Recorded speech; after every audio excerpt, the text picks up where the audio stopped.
Hello, hello, hello, everyone. Good evening, good afternoon. All right. DG's used to being in here in the evenings. Brat, number one. Yes, there you go, girl. Good evening, PG. Much love. God bless Summer's Army. Mods and chat, much love to you. Much love to you.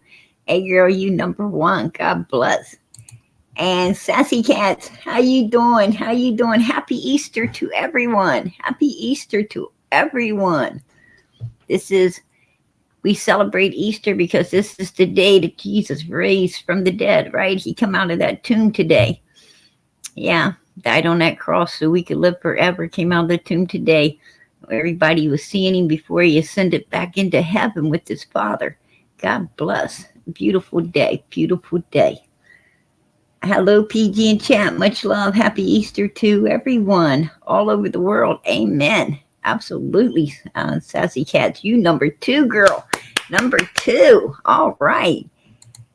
And SL, you are number three. Happy Easter, everyone. Happy Easter to all of you. God bless. God bless. Number three, girl. And Marie is number four. There we go. Hey, PG. Happy Easter. Happy Easter to you. Happy Easter to you. God bless. Much love to everybody. I wanted to get in early today. I'm number 420. How you doing, Cher? How you doing, girl? Good to see you. Happy Easter. Happy Easter. God bless. God bless. Yeah, I wanted to get in early and talk with you about this new case here of Sebastian, right? Sebastian, and all that's going on. I heard his dad this morning. His dad was really sad today. Really sad. He said that he went to church. He was getting lots of calls. They're going to have a meetup tomorrow to continue searching for Sebastian. That's tomorrow. He's going to meet up with anyone that wants to come and help search. He's going to be meeting up with. So keep that in mind. Sebastian's biological dad is not giving up. He said that he's been having, he said dreams, right? Dreams, but it seems more like nightmares. He said he saw Sebastian standing next to his bed, only he wasn't a teenager. He was just a little 8-9-year-old child. And he said he had a white t-shirt on and his jammy pants. And he said, "Get up, Dad. I'm hungry." And he said he woke up. Seth said he woke up and Sebastian wasn't there. And he been only asleep for like 20 minutes. But he washed his face and couldn't go back to sleep. He went out searching more for his son. Terrible, right? Mr. Seth Rogers, that's my son's name. So it's been super sad seeing him so helpless. But Seth Rogers is doing what Donald could never have done it. Absolutely. Don and Candace, this dad is amazing. This dad is amazing. And you can tell he truly, truly loves his son. He also has a Cash App, and also they have where you can donate to Sebastian's reward fund. If any of my mods have that information, please put it in the chat for anyone who would like to help out in either one of those areas. Absolutely. This dad is amazing, you guys. He is amazing. And no matter what he thinks, no matter what he is thinking, he is trying so hard to stay neutral. Um, he's not biased at all. He's trying hard not to put anything back on his ex-wife, who was, the last one with Sebastian at the restaurant and then at the house at home. He's not, he says innocent till proven guilty. Innocent till proven guilty. Now, law enforcement, for some reason, law enforcement believes that they're kind of writing it off as Sebastian is a runaway. They think he could be hiding out at a friend's house and just not surfacing yet. Just not surfacing yet. Um, I like to ask you guys. I like to ask you. Listen, I'm not going to say which way I believe. I'm not going to say which way I believe, but because I want you to tell me. I know how I believe, but I want you to tell me. Please, put a 1 in the chat. Put a 1 in the chat if you do not believe. You do not believe that Sebastian is a runaway. If you do not believe it, please put a 1 in the chat. Hey, Crime Stories Obsessed. Good to see you, sweetie. God bless. Much love. Oh, wow. It's like, oh, goodness. That is a lot of ones. Whoa, almost everyone. Whoa. I mean, like, look at this. Absolutely. Hats off to him, right? Hats off to him. God bless him. This has got to be so hard on this dad, right? So hard on him. I mean, I couldn't even imagine. I could not imagine what he is feeling. It has got to be, it's got to be, and and he's still staying. I mean, he is amazing because he is really holding it together, right? He is so holding it together. I do not believe he ran away either. I don't. I mean, I just don't. Absolutely not. He took nothing with him whatsoever. He didn't take his game machine. He didn't take no shoes or coat. I mean, if he was going to run away, he would have gotten fully dressed, right? He'd have got fully dressed and at least got fully dressed to run away, right? That's that's what I'm thinking as well. But I could see the greatest majority of everyone in here, you're definitely on board. You're definitely on board with what I'm thinking as well. Hey Molly, good to see you. Good to see you, girl. God bless. Yeah, so I don't know.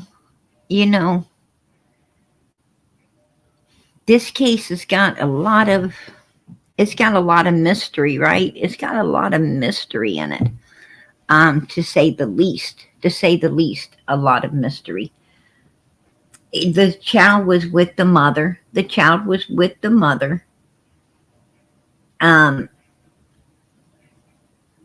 That Sunday, they went bowling. They went out and got something to eat. They were seen leaving.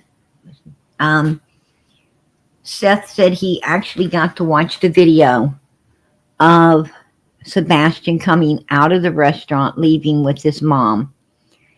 He said how he would love to just watch that over and over and over because it makes him feel close to his son.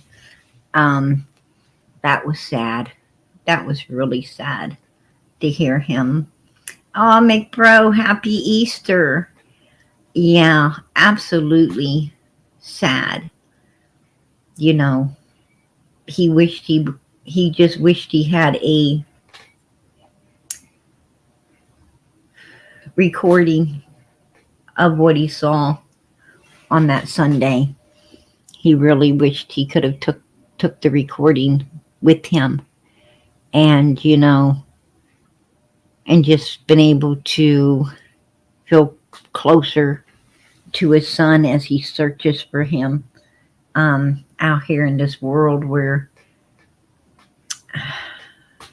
things are so hard to find, right? Things are so hard to find. Um,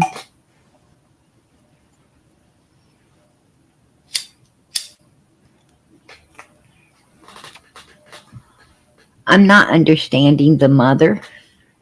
I'm not understanding the mother in this case as well. Um, I don't know how she left. Seth also said he would have loved for her to been searching, you know, he would have loved to work with them. You know, he wished that, he wished that the mother and the stepdad would have stayed in Tennessee and hey, we're going to search this and you search that and and kind of work together to do all of this. Um so I guess he's really sad. He's really sad that they ain't there working together with Tim. This is a lovely surprise to see PG live. Oh, English Rose. Oh, you're so beautiful. God bless. Um, yeah, and I don't. I felt so brokenhearted for him. I really did. I felt so brokenhearted for him. Um, it's sad, absolutely sad, that we have another child out there that seems to not be surfacing, right? That's not surfacing. Um, they asked him if law enforcement explained to him why they were searching the landfill, right? And he said they really didn't. They really didn't explain, explain all the things they were doing there at the beginning to end up, saying, well, we think he's somewhere. I don't know what leads them to believe he's somewhere hiding with a friend for over a month. I don't think so. I don't think so. I mean, okay, you could go hide with a friend, for a few weeks, right? Maybe a couple weeks or so.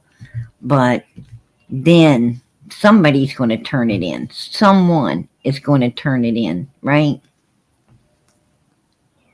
You can't hide that good. There's no way you can hide that good.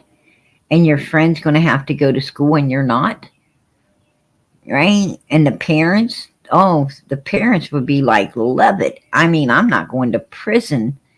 I'm not going to prison to keep someone's child in hiding that the whole world of law enforcement is looking for. Absolutely not. I do not believe, I do not believe that whatsoever. Whatsoever. Now, I'm not saying, that the mother, yes, I did see Nina, and she's an amazing woman, isn't she? So brave, so brave. And the one thing I love about Nina, I'm going to tell you, and I'll tell you how someone is a really good person. Nina accepts self-blame.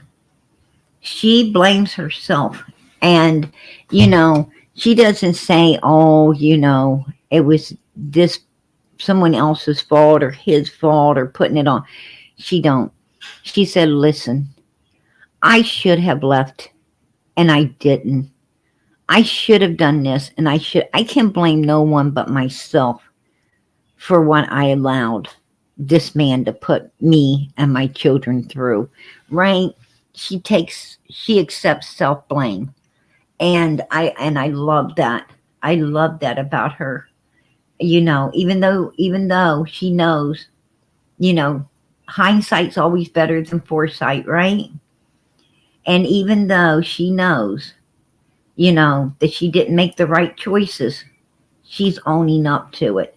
She's owning up to it, you guys. And it takes a lot to do that. It takes a whole lot.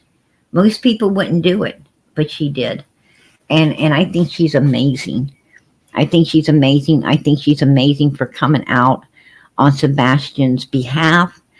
Um, I heard her say, well, her daughter said that that she witnessed, allegedly, the daughter said that to Nina, that she witnessed um, Christopher beating, um, hitting Sebastian in the face, right? In the face, on, pretty good too, pretty good. Um, she also said, yes, PG did. PG read Ryan's post. Absolutely. I keep up with everything going on out here in the YouTube community. Absolutely. And, PG has, I have I have made so many beautiful friends out here. So many people, you know, so many people have my back. So many people have my back out here. And I'm going to tell you, each and every one, I so appreciate it. You guys are allowing me to be able to, believe in the trust I once did, what I had lost. You let me believe in that again. Thank you. Um,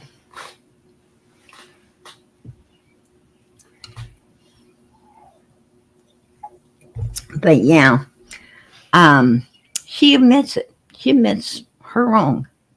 So, the legendary, God bless you. God bless you. She's like always got PG. Amen. You guys are amazing. You're amazing. Each and every one of you are amazing. And I so appreciate it. I did. Um, and also, I don't want to try to hold two conversations at once. I will get back to Ryan. I will get back to Ryan because I came in here to talk about Sebastian and his case, and I want to stay on topic. I don't want to get off topic of that right now. So we will address Ryan as well. But the thing is also allegedly her little girl, you know, the daughter told Nina that um they didn't have pictures of Sebastian. They didn't have pictures of Sebastian out because he always looks dumb when he takes them, and they don't want those hanging or sitting around the house. What? I almost wanted to cry. I almost wanted to cry when I heard that. How in God's name do you tell a little girl that a an autistic child, how do you tell a little, how can you be that cruel? How can you be that evil? How can you be that mean? I don't know. I don't know how anyone could be that cruel and that mean to nobody, right? I just don't know. Just, how do you, how, what kind of message are you sending to Nina's daughter when you say stuff like that? You're telling this little girl it's okay to be mean, evil, and cruel? Because you know what? She didn't take it that way. She went home and she told her mother that it was mean. That it was mean. She felt sorry for Sebastian. This little girl, that's why That's why the Bible tells us that we have to be like a child to enter the gates of heaven. We cannot be, you know, we cannot allow ourselves to get tainted by evil humans like Christopher in this world. We cannot let ourselves do that. This little girl did not let her dad taint her. This little girl looked at him as, you're mean. You're mean. That was mean. She went home and told mommy he, allegedly he hit Sebastian in the face. And then he said the reason they don't have pictures of Sebastian is because he looks stupid when he takes pictures, you know. And the mother's like, oh my goodness. I can't believe that, they're abusing this child like this. And that was okay. That was okay with Katie, right?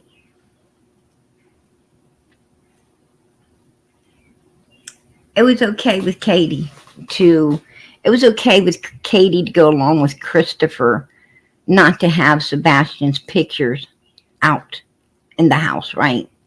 It was okay with Katie for Christopher to obviously strike her son with the bout. He admitted that right out of his own mouth. And if it's true, if it's true, what this little girl was saying to her mother, and I believe, and personally, in my opinion, I believe it is. I believe it. I believe what Nina's saying. Absolutely. I do. It was okay with Katie for Christopher to strike that little boy in the face, right? That little boy seemed to be getting really abused under the care of Katie and Christopher. Just to say, just saying, he really was. Yes, he was being psychologically and emotionally abused. Absolutely. No doubt about it. No doubt about it, you guys. Absolutely. Children don't lie. Children don't lie. Um, I do not believe that Nina's daughter lied to her mother at all. The little girl loves her mom, right? She loves her mom. She loved her stepbrother Sebastian. I'm going to tell you, Nina's doing a great job. She's doing a beautiful job raising her daughter, because her daughter knew that what Christopher was saying was mean. What he did to Sebastian was mean. So Nina is raising this child. She is raising this child righteously.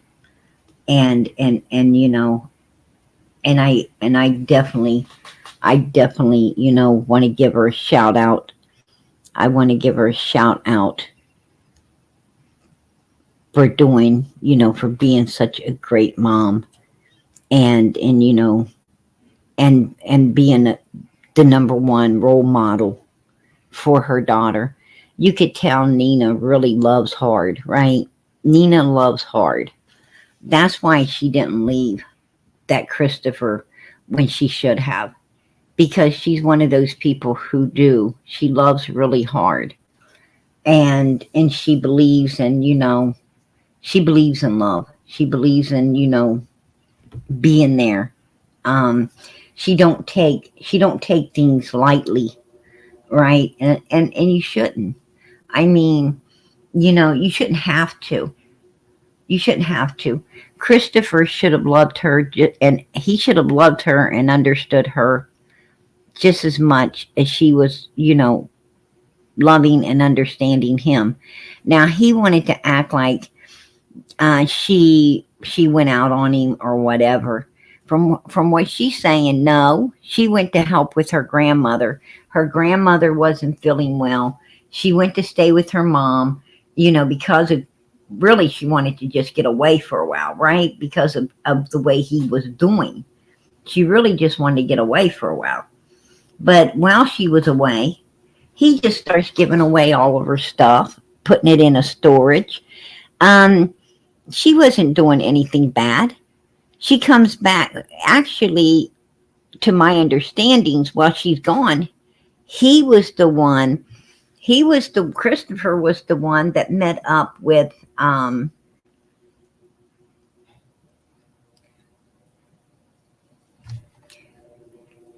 Christopher was the one that had met up with Katie, right? He had already supposedly met up with Katie, from my understandings.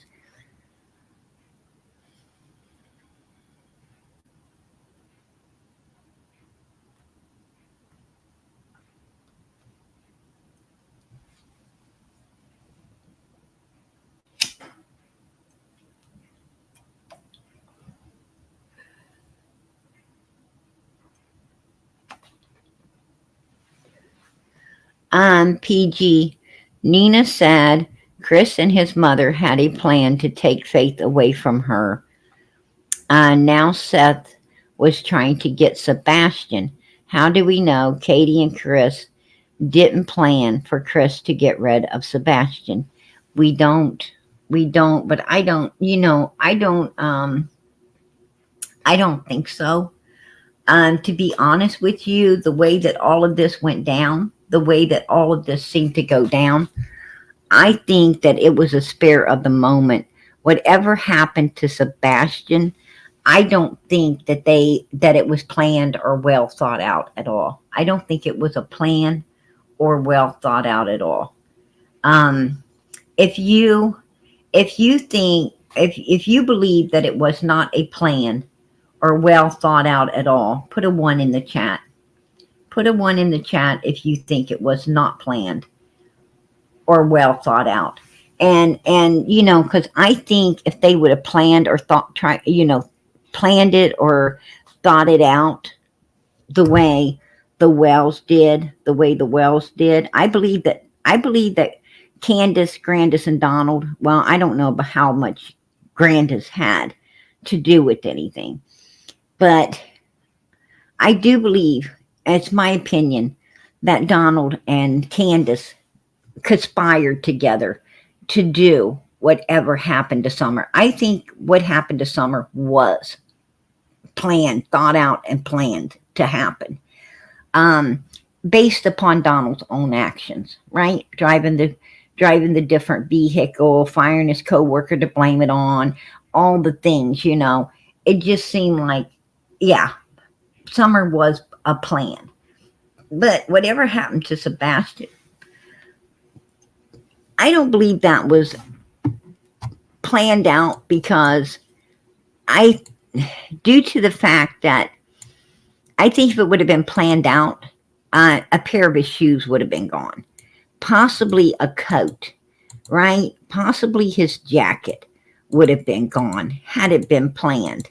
So I don't think it was planned. I think it was a spare of the moment, freak out.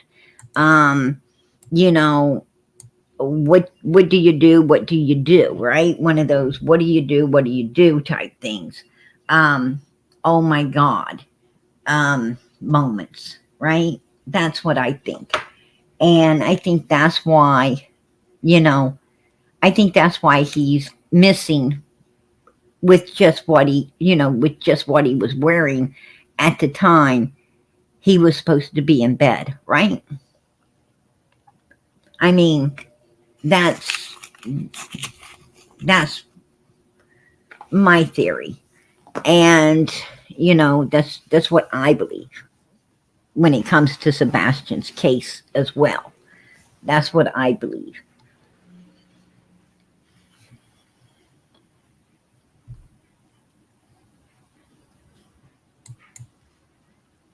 Um, Grandis had two people come up gone in her life. Yeah, that is suspicious. That is suspicious. Absolutely. Happy Easter. Happy Easter, Marlena. How you doing, sweetie? Good to see you in here. Um, yeah. Um,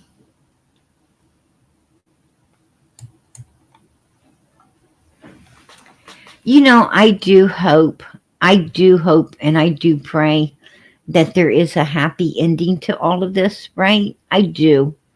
I mean, it's Easter, right? It's Easter, and what better time to pray? What better time to pray for these missing kids than today of all days, right? When the Lord actually raised, God raised his son from the dead to live forever, and we're going to live forever through Jesus Christ. And what better day to pray for this child to surface, right? If he's out there wherever he is, you know, I do truly pray to God that this child surface. I pray to God that he is okay, that he is, just lost somewhere, and someone finds him, someone helps him, someone does the right thing for him. You know, I love happy endings. I really do.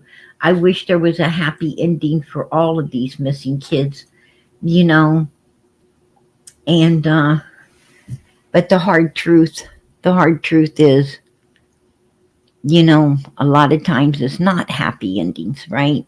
More times than not. More times than not, it's not good. Um, and that's heartbreaking, absolutely heartbreaking. But I just fear, with from what I'm seeing, from what I'm viewing in this case, right? What we are viewing in this case, I truly, I say innocent until proven guilty as well, right? I say innocent until proven guilty as well. Um, but when it comes to this particular case, you know, in this particular case, no matter what happened in this case, I truly believe, that Katie and Christopher, you know, I think Katie and Christopher were were the main, main reason for whatever happened. I think they were the main culprits in whatever has happened to Sebastian, right? I truly do. That's my opinion. If it's your opinion, put a one in the chat. If it is your opinion that whatever has happened, whether he ran away, whether, he got carried away, or locked outside and, you know, maybe picked up by someone else. Whatever happened, I, if you agree that, that whatever went down, Katie and Christopher, you know, um, were, were the ones who caused all of it to go down because of their actions. Somehow their actions caused whatever to happen. Yeah, put a one in that chat. Absolutely. And I got plenty of ones. And, and I agree. I agree. Autistic children won't run away. I don't think they would because they're too reliant. They're too reliant on the medication, um, their parents. I just,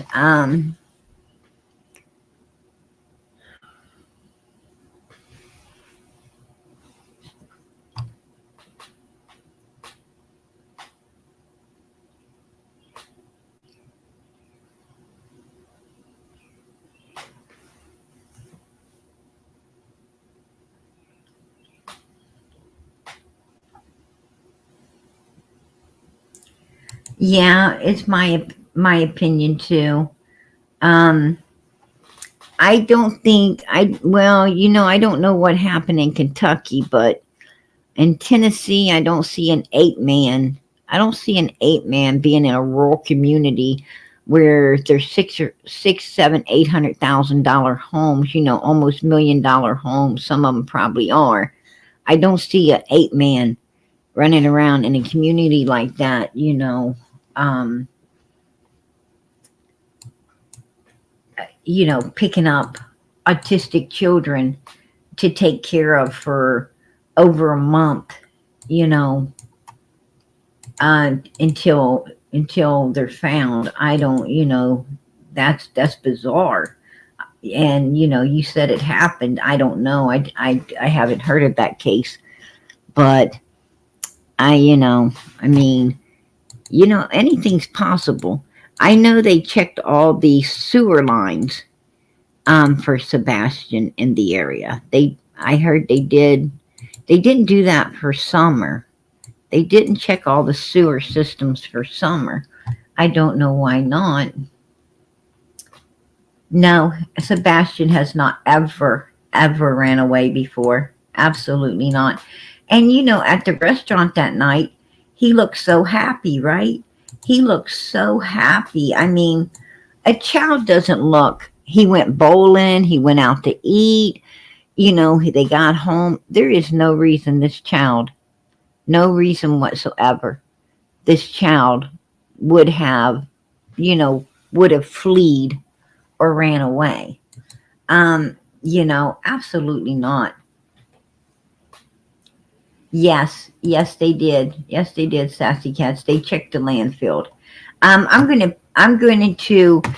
play you guys the timeline. Um, a timeline.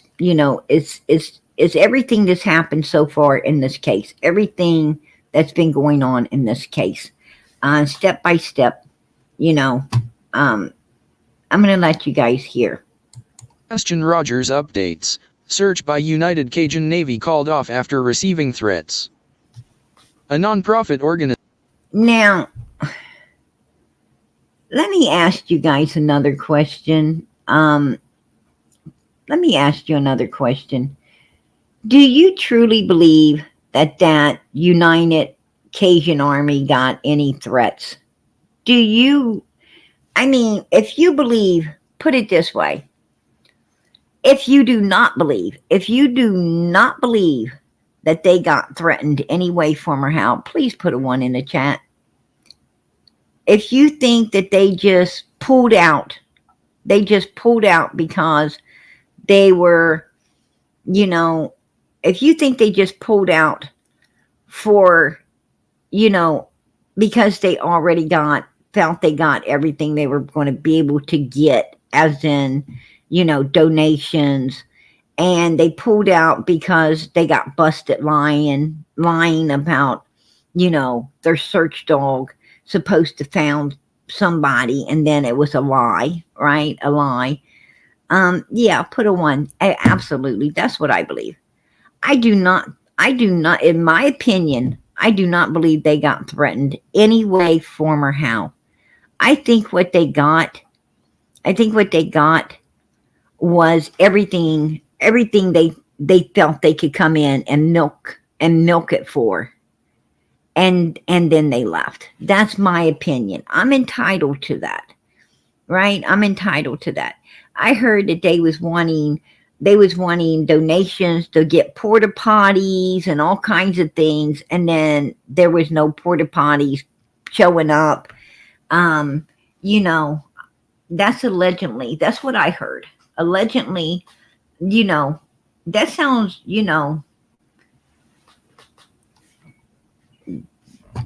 that just sounds like, a a grab and run to me. That's, a grab and run. Um, I don't know. I don't know about these organizations that, call themselves one thing and another. And, you know, you can't trust anyone anymore, right? You just can't trust anyone anymore. It's sad. It's sad. You just can't trust nobody anymore. Organization helping in the search for Sebastian Rogers in Tennessee called off its search on Friday over safety concerns. Members of the United Cajun Navy reportedly received threats online and in person, with the group announcing it was regrouping. Meanwhile,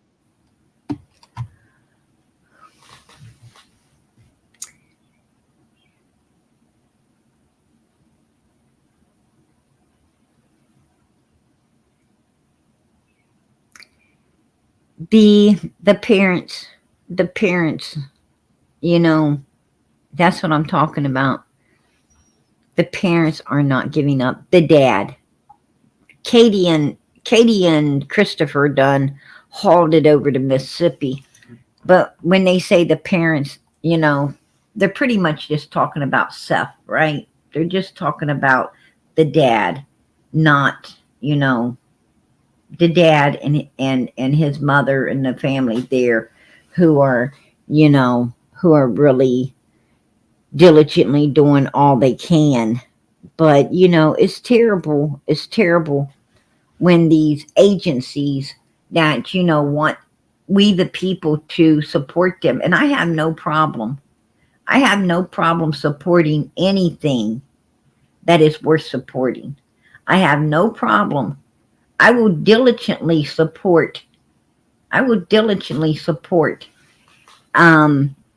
any organization, right? Any organization that is diligently doing what they say they will do.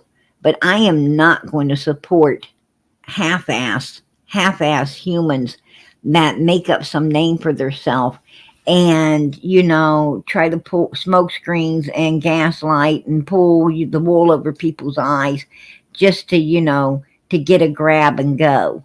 Oh, we got enough to vacation in Florida now, we're out. No, I don't go for that kind of stuff. Absolutely not. I try to stick with, organizations that I know for a fact is going to do all they can do, on behalf of the, the child and the family to, they're going to give everything they got. That's what I like. I like organizations that's going to give everything they got to what they're doing, as we should. the 15-year-old's parents met with law enforcement on Thursday, as the search for him nears 5 weeks. The 15-year-old's father said he could not discuss with reporters what the meeting was about, but PG, do you believe in financially supporting your fellow creators? Absolutely. Absolutely, I do. Matter of fact, I do support my fellow creators. I support them mentally, right? I support them physically by putting out their channels in here, right? Giving them shout outs. And I support them financially under a different name. That's often makes me laugh. Often makes me laugh a lot because I do have another account. I do go into these chats under a different name, and I do give support, financial support, absolutely, to different channels, and they all love me, but some reason in those chats everybody's like, hey, I'm not going to say the name who I am, but they all love me, right? They all love me there. But then a lot of these people, when they, hate me, when they hate PG, but they love this other person. And I don't understand that. But it makes me laugh because I'm like, how can, me and that person's one in the same. We're one in the same, right? But you hate me. The PG part of me, right? You hate my PG personality, I guess. And it often makes me laugh. But yes, yes, I do. I do support um, the other creators. Absolutely. You know, anybody, if you pop up and just put a picture of a missing child up and tell, and say, hey, this is Summer Moon Utah Wells. She's missing from Tennessee. She came up missing on June 15th, 2021. She has, people have diligently, seek to find this child, and she still has not been found. Could you please, just look at this picture, take down the information. If you see or hear or know anything, please contact TBI. Hey, baby, I'm going to support you. I'm going to support you mentally, physically, and financially if I come into your chat. Absolutely. There, these children need everyone they can get to spread the love, to spread their pictures, to spread, what's going on, because we need this to get all over the world, because we don't know where missing children end up at. And we need it to be everywhere. So if they can be saved, they will be saved. Right? That's what I'm talking about. Insisted that he still has hope that his son is out there somewhere. I don't know if he's been abducted or if he's just over at a friend's house, but I'll know when I find him exactly what has happened to him, Seth Rogers told Fox 17. Authorities revealed on Tuesday that at least 10,000 miles had been logged by those searching for the autistic teenager, with an Amber Alert still in effect. He vanished overnight on February 25, with his mother Katie Proudfoot finding his bed empty the next morning. So far there has been no sign of him. Now, mom says she hears a big thump. She doesn't check on it, right? She says she was on the sofa, right? On the sofa close to the door where his room. And she hears a big thump. And she says, Sebastian, did you fall out of bed? No. Are you okay? Yes, ma'am.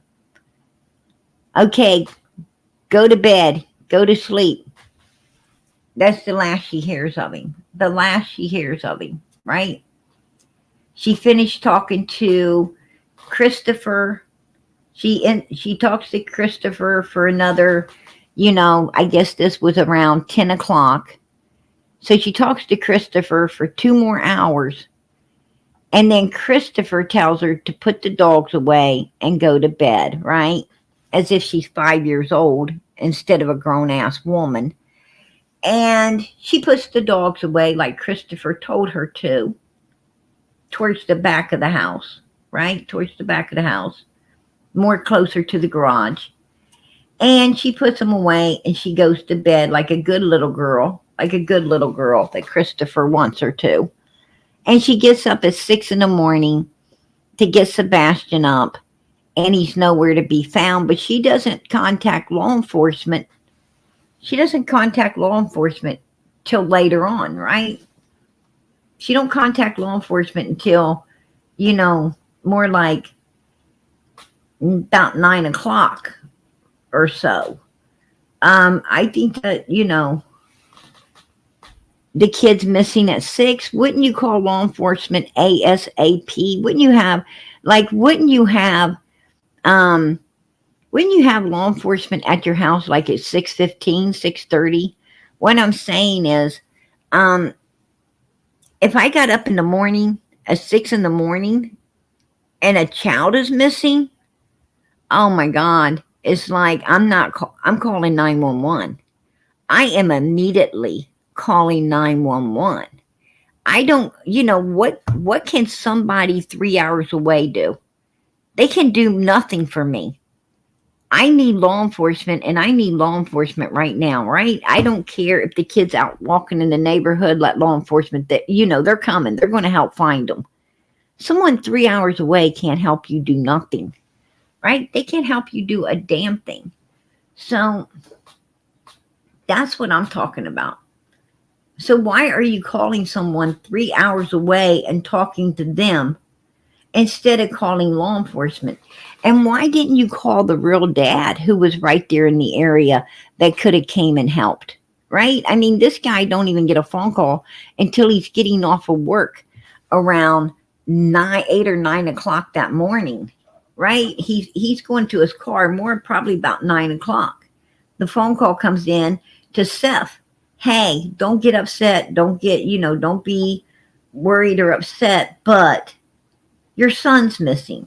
Um, well, Christopher, that's easy for you to freaking say, right? That's easy for you to say because it's not your son. How about if somebody call you up and say, oh, Christopher, don't get upset or, don't get worried or be upset, but your child's missing.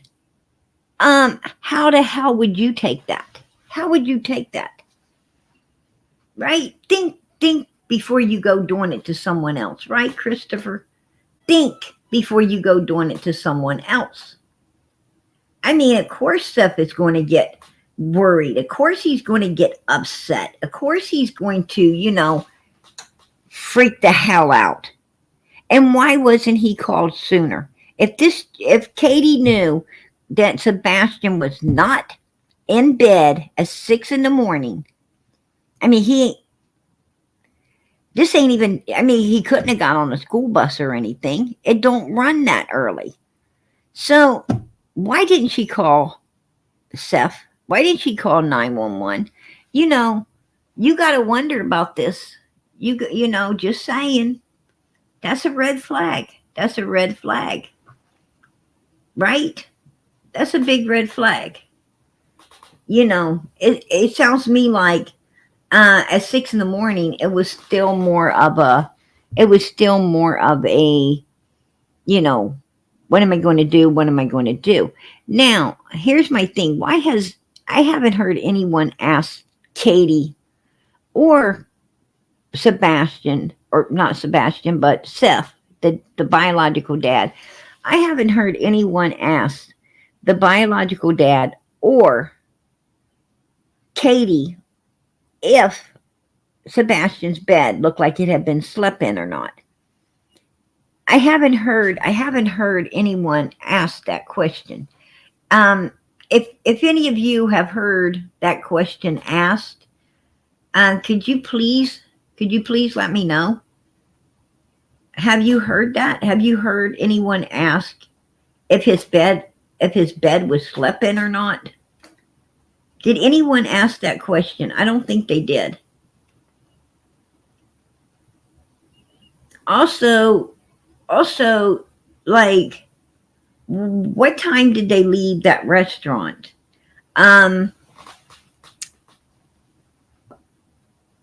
Why did Christopher call Nina and tell Nina about Sebastian being missing?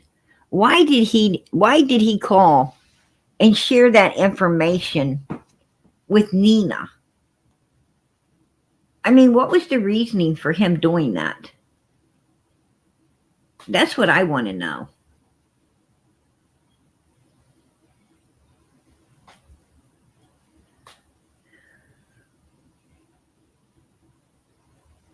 Hey, happy Easter, Stephanie.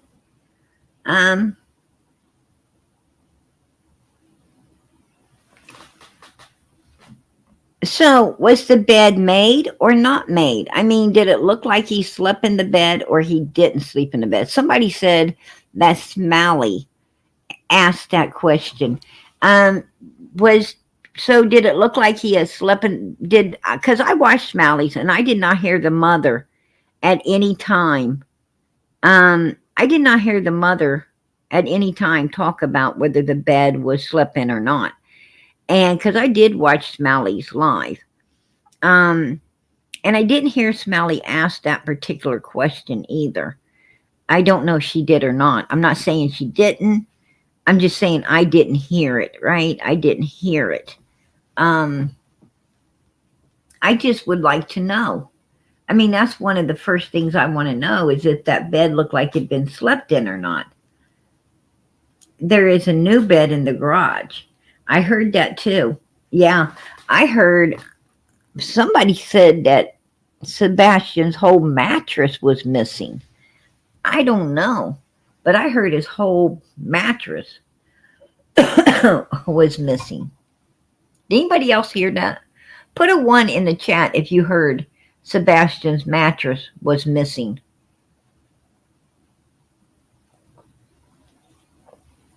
I don't know. That's just what I heard. I'm not saying it was. I'm just saying that's what I heard.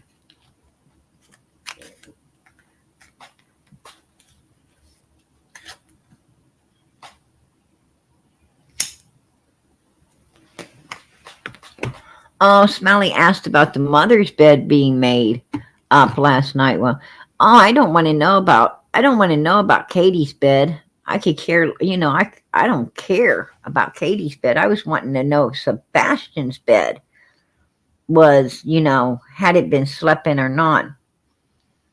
I thought was a mattress for face room. I don't know. I don't know.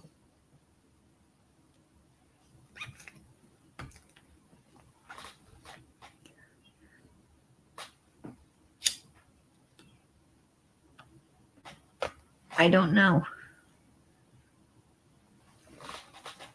Now, I did hear Nina say that her little girl was wanting her, was not wanting her fingernails cut by Christopher. She told him, no, I don't want my nails cut by you. He was wanting to cut her finger. What is it with these guys wanting to cut little girls' fingernails? That is just freaking weird.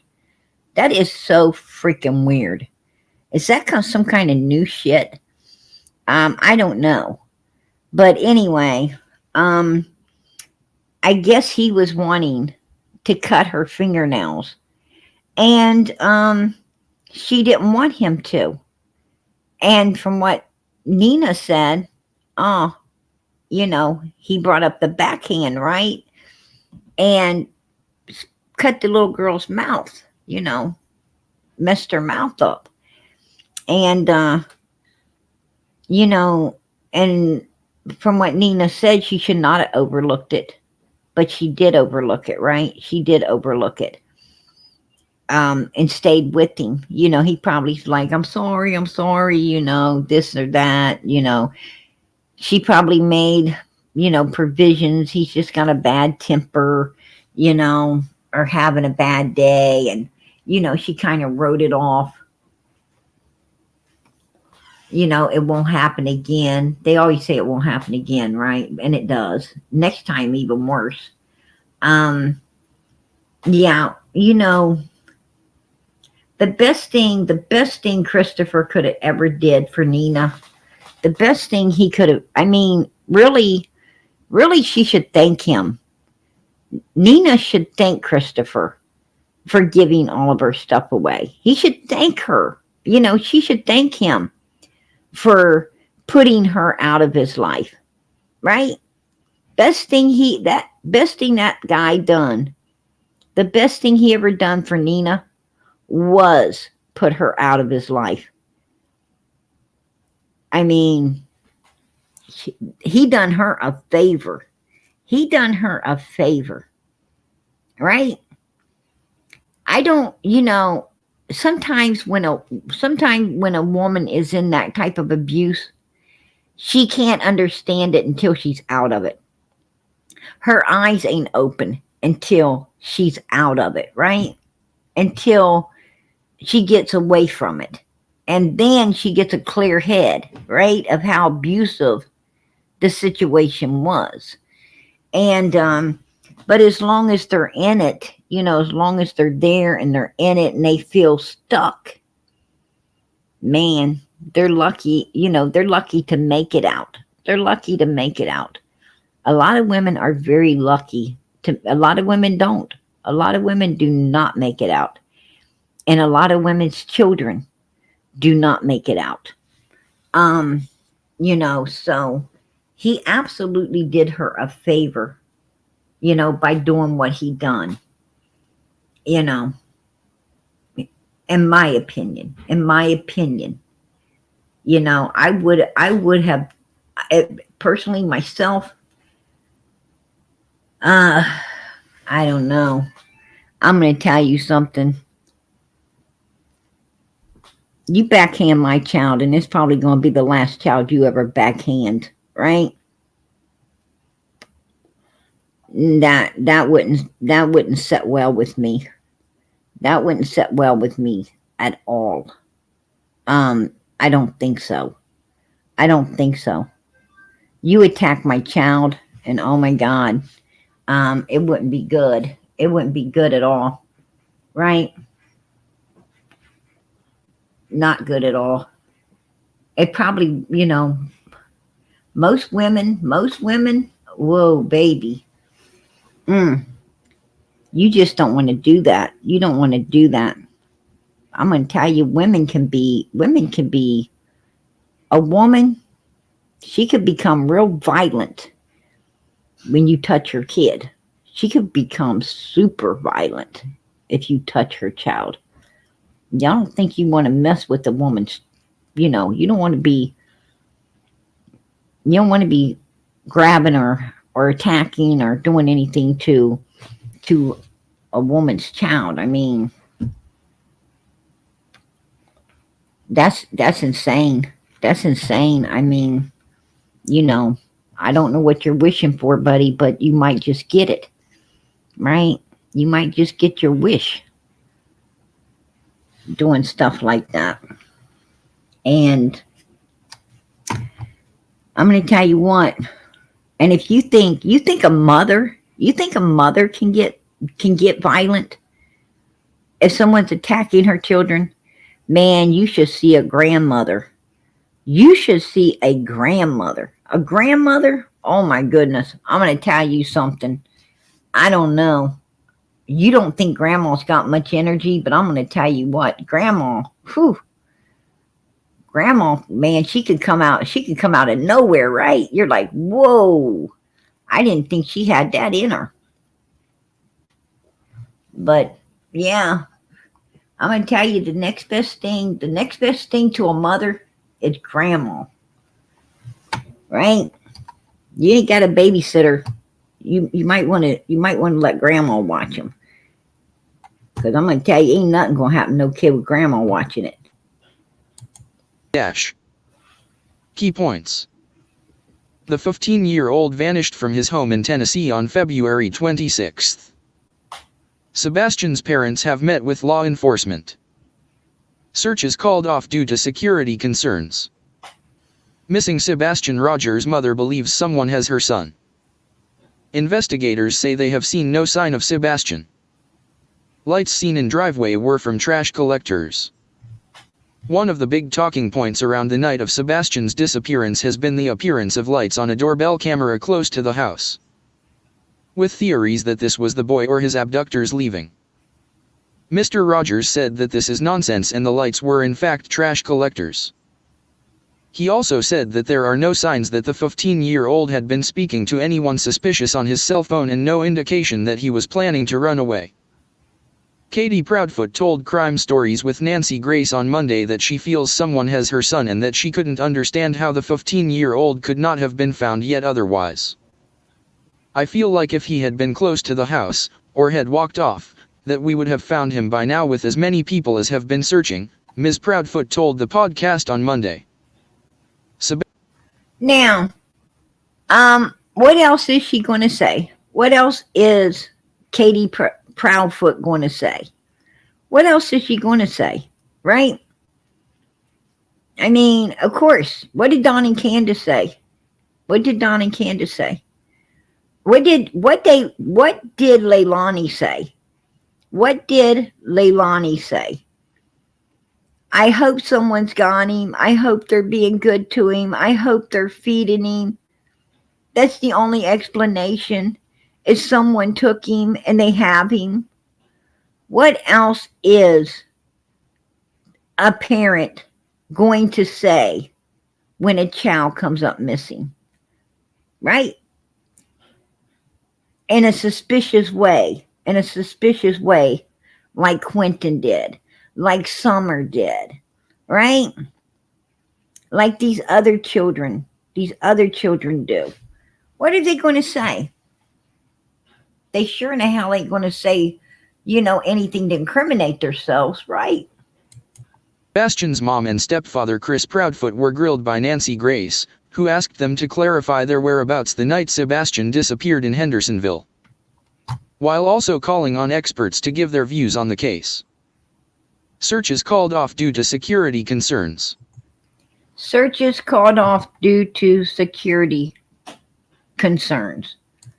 Nah, I don't believe that. Prayers for Sebastian and Summer. Oh, Zelda, I appreciate that. 8 months, 8-month member. I appreciate that. God bless, girl. God bless. Happy Easter.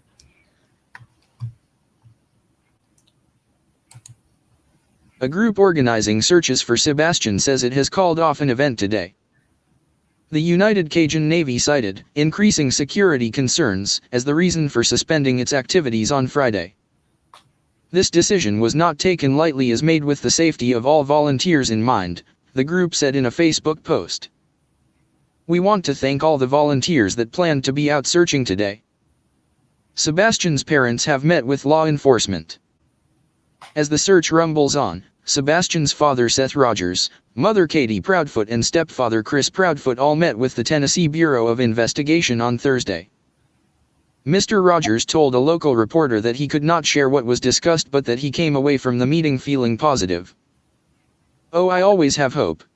Can't take that away from me," Mr. Rogers said, adding that he believes his son is playing video games somewhere and has no idea about the ongoing search for him.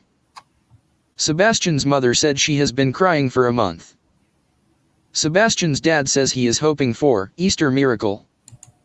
In a new interview on Thursday, Seth Rogers said he was hoping for an Easter miracle, as the search for his son reaches 5 weeks long. Wearing a t-shirt with Sebastian's face on, Mr. Rogers described himself as a walking handout for a missing persons poster. He was asked by Fox 17 reporter Caitlin Miller what kept him out searching each day. "Being a dad," he said. "Having perseverance, wanting him to come home, wanting to watch him finish growing up." Sebastian's mother defends leaving area after son's disappearance. Katie Proudfoot, mother of missing teenager Sebastian Rogers, has defended her decision to leave the area where her son was last seen, shortly after his disappearance. Ms. Proudfoot drove 3 hours away from her home to meet up with her husband and Sebastian's stepfather, Chris Proudfoot, but said it was due to having received threatening and hateful messages from strangers. "We are posting flyers every direction we can," she told Fox and Friends on Thursday morning. "But at the same time, there were quite a bit of people that were sending some very threatening and hateful messages to us. They're following us. They're driving past our house at all hours of the day or night, disturbing the neighborhood, and the neighborhood is very upset and concerned. They're worried about their safety at this point." Ms. Proudfoot added that she felt that leaving the neighborhood would help calm things down. Sebastian's home was searched at least 10 times. The story. She felt that leaving would help to calm things down. I think in my opinion, I think it's a big red flag when someone flees. When someone flees from the scene, I think it's a big red flag. What do you think? If you think it's a big red flag when someone flees from the scene of something like this, put a 1 in the chat. Put a 1 in the chat if you believe that, if you believe that it is a red flag to flee from the scene. Absolutely. I think so too. I totally agree. I totally agree with you.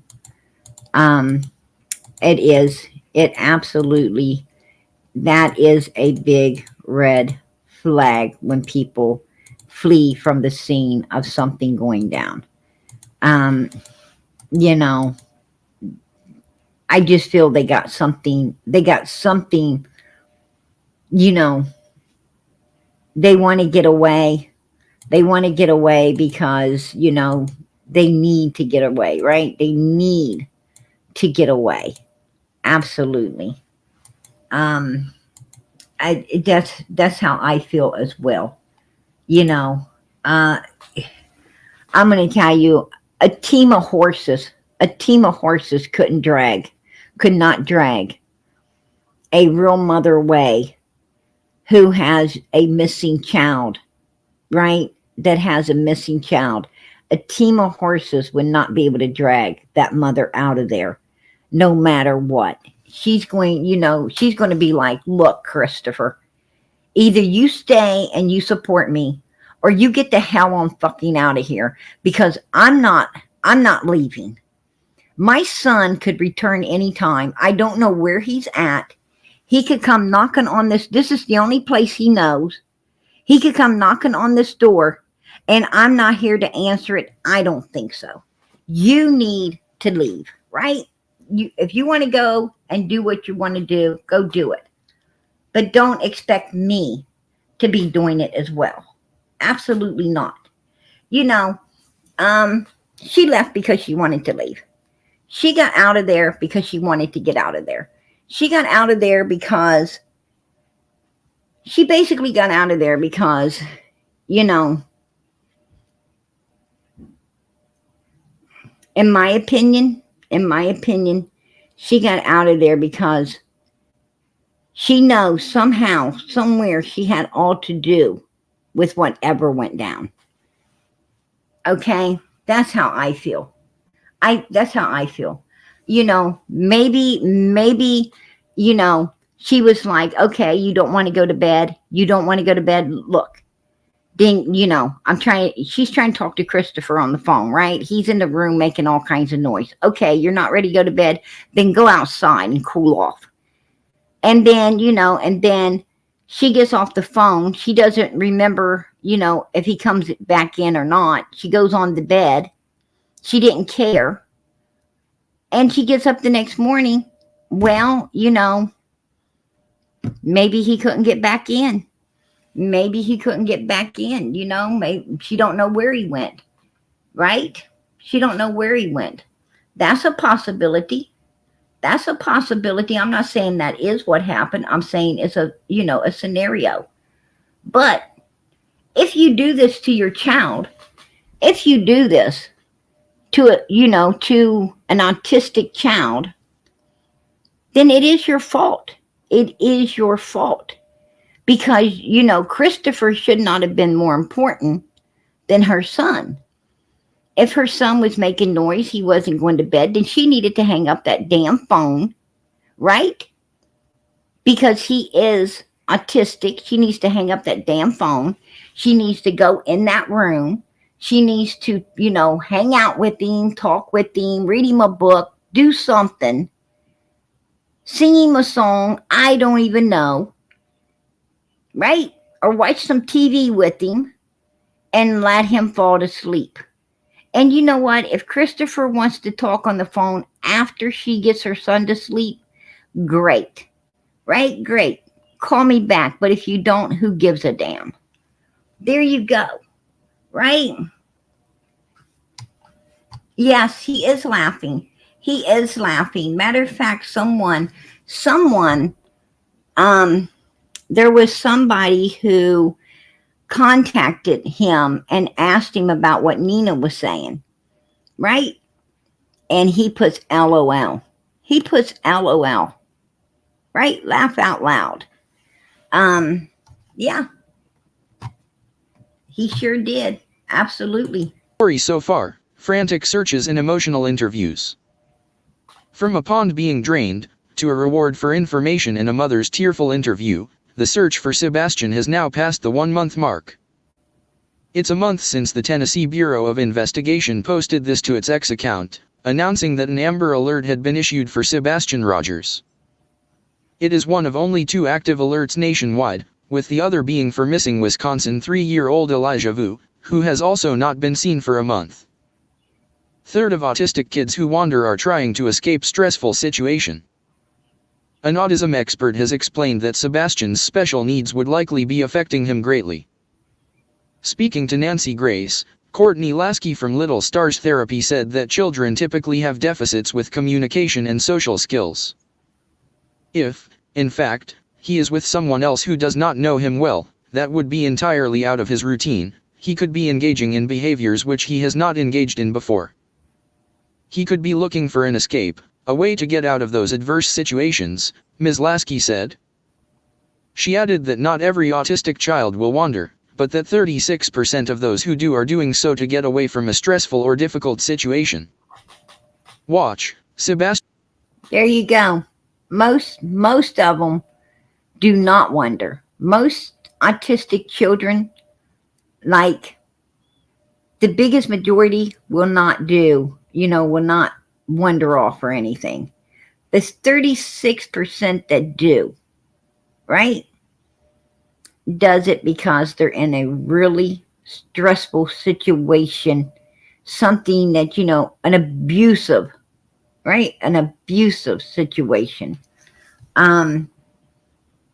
They'll try to flee. Sebastian Rogers' father asks for the world to help him find his son. What are law enforcement doing? In its latest update on Friday, March 22, the Tennessee Bureau of Investigation addressed frustrations expressed by some after they scaled back their search. Much of the work being done to track down information about where Sebastian may have gone is not something you will necessarily see in the public. But we want you to know that every day, work is being done to find Sebastian, the TBI said in a press release. The Bureau said it was following up on any tips it received on the case and urged locals to keep on checking their land for signs of the boy. Audio gives insight into first few hours of search. Newly released audio has given new insight into the moments after Sebastian disappeared. The archive dispatch call from Sumner County Sheriff's Office has been widely shared over the past 24 hours, with the dispatcher heard explaining that the 15-year-old's mother was out looking for him. "We have a missing juvenile. This morning the 15-year-old was not in the bed," the officer is heard saying in the broken audio from around 6:20 am on February 26. They then describe Sebastian, who may have been wearing a black sweatshirt and black sweatpants, adding that he had never disappeared from the home in Hendersonville before. The mother is driving around looking for him. She is driving a blue Infiniti, the dispatcher tells officers. Sebastian's dad says he needs his son back. Why would she be driving? I mean, she said that she looked out the windows, that she checked the house, she looked out the windows, and then went into the garage, got in her car, and went driving around. Why would you not open the doors and go outside, right? Go outside and go around the house. Why wouldn't you be running all around in that area? Why would you not be on foot running around in that area, hollering for him, possibly getting other people in other homes to come out and help, search and look for him?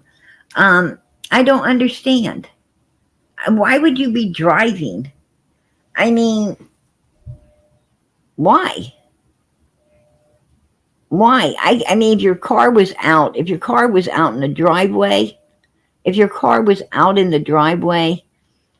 and after you have searched the whole yard and hollering and been up and down the road, I could see you getting in your car at that point. I could see you getting in your vehicle at that point. But none of the before happened. It was just look in the house, get in the car, go up and down the road. That just don't sound right to me. That don't sound to me like you're searching. That sounds to me like you're trying to calm the fuck down, if you ask me. Right? It sounds to me like you know, you're trying to, get over something more than what you don't know. What I'm saying is, if you get in your vehicle and you take off like that, it to me, you're trying to get over something traumatic that you do know, not something traumatic that you don't know. What I'm saying is, if the kid isn't in bed and it isn't in the house, then you're still not giving up hope. You're not going to start freaking out so bad that you're going to need to hang on to a steering wheel and try to calm yourself down. You're going to go outside. I mean, once you're outside and you can't find a child, and then you go back in the house and you still can't find a child, and you get in your, maybe at that point you're going to have to get in your car. Maybe at that point you're going to have to, try to do something to, you know, talk yourself down. This is overwhelming. You just, maybe you can't, maybe you feel like you ain't going to be able to stand up to do anything. But, not, not before you, you know, no way, not before you absolutely, you know, have thoroughly searched. No way. I'm not understanding that. I'm not understanding go out. Okay, the call comes in at 6:20. Now we know. Broken audio from around 6:20. Now she says she got up at 6 o'clock. He wasn't there. She checked a house, right? She checked a house and she checked outside. And she didn't even make this call. She didn't even make this call to law enforcement. Christopher did. So she would have had to call Christopher. It don't make no sense, because I'm going to tell you what. Okay, 6 o'clock. 6 o'clock, she finds out that he's not there in the bed. Okay. It's going to take you about 5 to 10 minutes just to check the house, right? The bathrooms, the other bedrooms, closets, kitchen, see if the cell phone's gone, if the doors are open, is he in the garage, right? Did he go outside? Now we're getting into around 15 minutes outside, hollering, looking around, we're heading into 15 minutes, folks, of freaking out, looking around, hollering. Now you're going to come back in the house. Now you're going to go look under beds, right? You're going to be like, did he get under a bed? I mean, he is autistic. Did he get under a bed? Did he get back in a cabinet? You're going to be thoroughly, because she said that he liked to hide and jump out on her, right? Scare her. So he could be hiding. He does this. He could be hiding to jump out on her. So no, you would have been calling Christopher. And about closer to 6:30. You'd have been calling him closer to 6:30, because you really didn't have, this is an autistic child, you guys. This is a child that you have to thoroughly search before calling anyone. And there's no way in hell, that this call from Christopher came in at 6:20. That means she would have had to been on the phone with Christopher around 6:05, because they talked, right? Christopher wants to know what's going on, what happened, did you look here, did you look there? You know how Christopher would want to talk, how they talked 3 fucking hours the night before. So, he's going to want all the details, and to tell him all the details, and you're freaking out on him, and he really don't care, right? He doesn't care. So He doesn't care, so he's going to stay on the phone. He's going to stay on that phone for 10, 15 minutes. It sounds like Christopher might have knew before 6 o'clock. It seems like Christopher may have known before 6 o'clock that Sebastian was missing, if you ask me.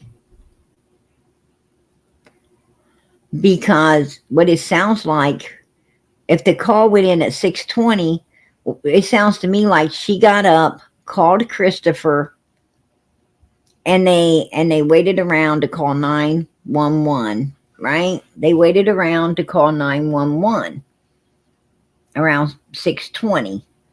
It don't look to me like any searching was done.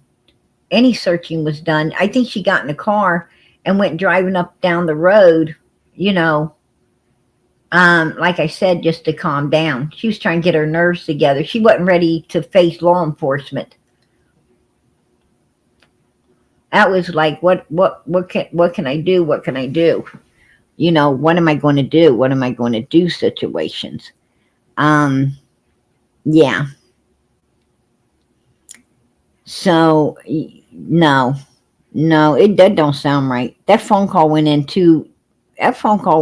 too fast for her to search, you know, do everything that and then to call Christopher and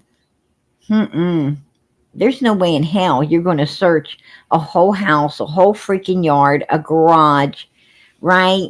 Screaming out, hollering, going up and down the road, and then call Christopher. You're not going to do all of that in 20 minutes, you guys.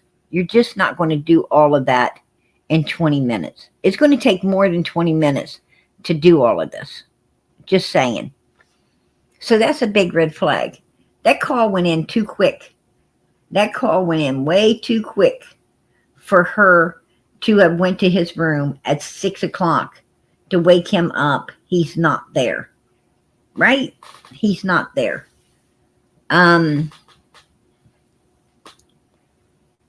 You know, it would take me a couple of minutes just to register in my head that, you know, he's not there, right? That he's not there. And she said, you know, when he wasn't there, she didn't worry about it because she figured he's in the kitchen making himself some breakfast, right? I didn't worry about it because I thought he was in the kitchen making himself some breakfast, right? So this tells me that, you know, it's going to be like 6:05. She's standing in the kitchen figuring out he's not there. And she still has the rest of the house to search, the garage to search, the room upstairs over the garage to search, the whole freaking yard to search.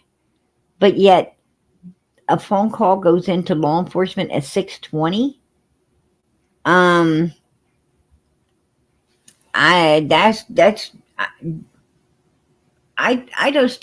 can't see that. I can't see that. You know, they always call law enforcement too soon or they call law enforcement too late, right? Like Don and Candace. Don and Candace called law enforcement too late, right? According to the scream and all the stuff that they were trying to put together, you know, in Summer's case, they called too late. Like 6:30, okay, right? The scream is at 4:47, 4:42. A scream.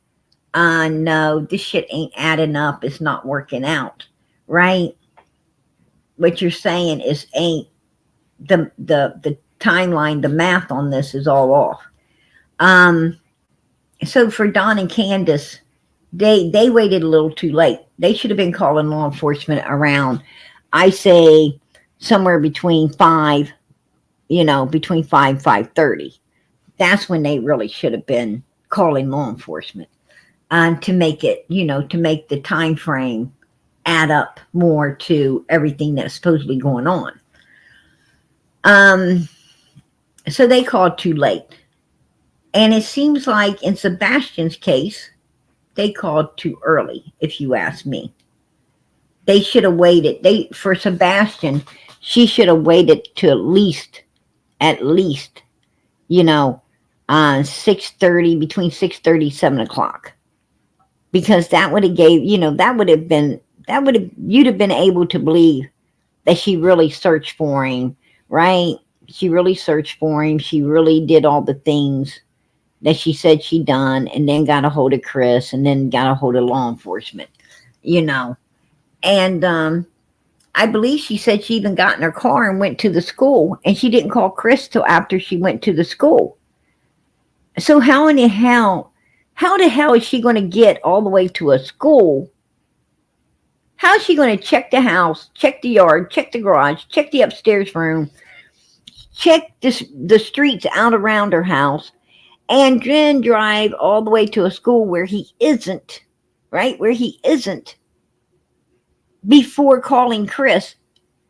Yet the phone call goes in at 6:20. No, you're not going to do all that in 20 minutes, you guys. You're not going to do that in 20 minutes.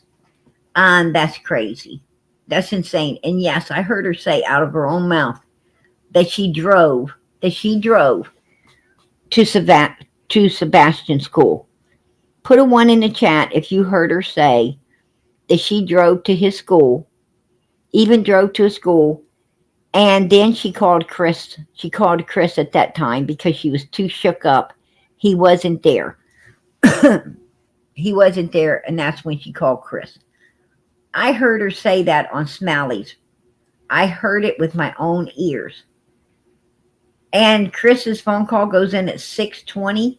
No way in hell, you guys. No way in hell. I'm telling you now, no way in hell. No, she'd had to get up, go straight to that car, and drive to the school in order for that phone call to go in at 6:20. A three-way call with her, Chris, and that phone call supposedly went in at the school when she figured out he wasn't there. So, with that being said, there was no check in the house, because how that school is 0.06 miles away from the house. It's not that far, but it's going to take you some time to drive there. I mean, you're going to, it's going to take you at least five minutes or more to get to the school, right? It's going to take you maybe even 10. I don't know. I mean, he takes a bus to the school, right? He takes a bus. And even if it takes you 5 to 10 minutes to get there, then you got to look around, right? You got to look all over the school ground. You got to look by the doors. This shit ain't making no sense, you guys. It's not making sense, because if you spend 5-10 minutes looking in the house for him, right? And you take 5-10 minutes looking in the garage and looking outside before you even leave, and then you go to a school. We're already at 6:30. We're already at 6:30, and she hasn't even called Chris yet. She hasn't called Chris yet. That's what I'm saying. They called too early. That's what I'm talking about. And yeah, this is things people don't think about. People don't get on that time zone and really run it in their mind the way that it should be, in order to figure out these cases, and what could truly happen. I call BS on all of this. Rogers spoke with local news outlet WKRN on Wednesday, saying he was grateful for the United Cajun Navy in showing up to help him. "I feel like I am carrying the weight of the world, and all of a sudden I got somebody standing behind me, helping me hold that up," Mr. Rogers explained. He has been out most days searching for the 15-year-old since his disappearance over a month ago. "I am asking the world to help me find my son," Mr. Rogers told the outlet. "I need my son back." Sebastian's mother believes someone has her son. Katie Proudfoot, Sebastian's mother, has said she fears someone has taken her son, insisting the 15-year-old would not have wandered off alone. She told the podcast Crime Stories with Nancy Grace, "I feel like if he had been close to the house, or had walked off, that we would have found him by now with as many people as have been searching." Ms. Proudfoot said she heard a thud on the night of Sebastian's disappearance, called out to him and then told him to go to bed when he responded. What we know about Sebastian's disappearance. It's now more than a month since Sebastian was last seen at his home in Hendersonville, Tennessee on February 26. The search operation has involved helicopters, drones, search and rescue dogs, and teams on foot, and last week was extended to a landfill site across the state line in Kentucky. Search teams have been playing the 15-year-old's favorite song, "Eye of the Tiger," as they look for him in the hope of attracting his attention. The teenager, who has high-functioning autism, may have left his mother and stepfather's house barefoot, investigators believe. Anyone with information on Sebastian's whereabouts is encouraged to contact Sumner County Sheriff's Office Detective Carter. Tips can also be provided to Sumner County Emergency Communications or TBI. Here's what we know about Sebastian's disappearance so far. Where is he? As we pass a month since the Amber Alert was issued for Sebastian, there has still been no sign of him since the moment he went to bed on February 25. His mother, Katie Proudfoot, said on Monday that she believes someone has him, while the other main theory is that he left on his own, barefoot. The father of a missing Tennessee boy who has autism says he has not spoken with the teenager's mother or stepfather in 2 weeks. Seth Rogers was speaking with News Nation on Monday, as the search for 15-year-old Sebastian Rogers reached the 1-month mark. "I haven't spoken to them for 2 weeks. They're not talking to me," Mr. Rogers said regarding Katie and Chris Proudfoot, whose home Sebastian disappeared from on February 26. Caves, woodland and homes searched. Over 1,500 people have covered some 10,000 miles between them looking for Sebastian. Investigators have looked over his family home in Hendersonville at least 10 times. Hunt for missing Sebastian Rogers has covered over 10,000 miles, say investigators. Why do Sebastian's parents look away in interviews? During their recent appearance on Crime Stories with Nancy Grace, Sebastian's mother and stepfather, Katie and Chris Proudfoot, were asked about their lack of emotion in some interviews. The host said with all that had happened, she could understand that they may be feeling numb, but asked the couple why they looked away when responding to questions. To the fact of not looking at the camera all the time, it's because a picture of my son is sitting right beside me and, honestly, I am looking at him, Ms. Proudfoot said. Search dogs unable to pick up a scent. According to multiple reports, search dogs have not been able to pick up Sebastian's scent in searches outside his home. So looking at what the K9s were able to pick up, those K9s should be picking up multiple scents, and it's all based on Sebastian's routine activities. Geographic profiler Douglas McGregor told Crime Stories with Nancy Grace. Does he go to a friend's house during the week? Does he go to the corner store? Does he occasionally walk to school? Even taking the bus, those K9s should be picking up all those scents from 7 days past, he said. The analysis adds to the confusion and unanswered questions surrounding Sebastian's disappearance overnight on the February 25th. Sebastian's dad on the moment he heard son was missing. Seth Rogers got emotional as he spoke of spending weeks searching for Sebastian Rogers, following his disappearance on February 26. Sebastian left home without any shoes. Sebastian is reported to have left his home in Hendersonville, Tennessee, without any shoes on, something his father and autism experts say is highly unusual. 3 pairs of shoes were at the front door, his dad Seth Rogers told Crime Stories with Nancy Grace, with the host asking if it was possible he was wearing a different pair. His feet were growing. The last weekend I had him, his mom told me his shoes weren't fitting him anymore and she asked me to get him shoes. Mr. Rogers said he bought his son a pair of boots, which were then by Katie Proudfoot's front door. The dad said that other shoes, which no longer fit his son, would have been thrown out. There you go. There you go. All three pairs of his shoes were right there at the door that he goes in and out. That he goes in and out.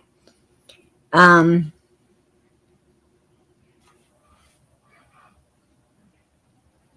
I'm going to tell you, a child does not. I don't care. He was autistic, but he was on a high function function level, right? What I'm saying is, his dad said he went to school. He was in a right to try program, right?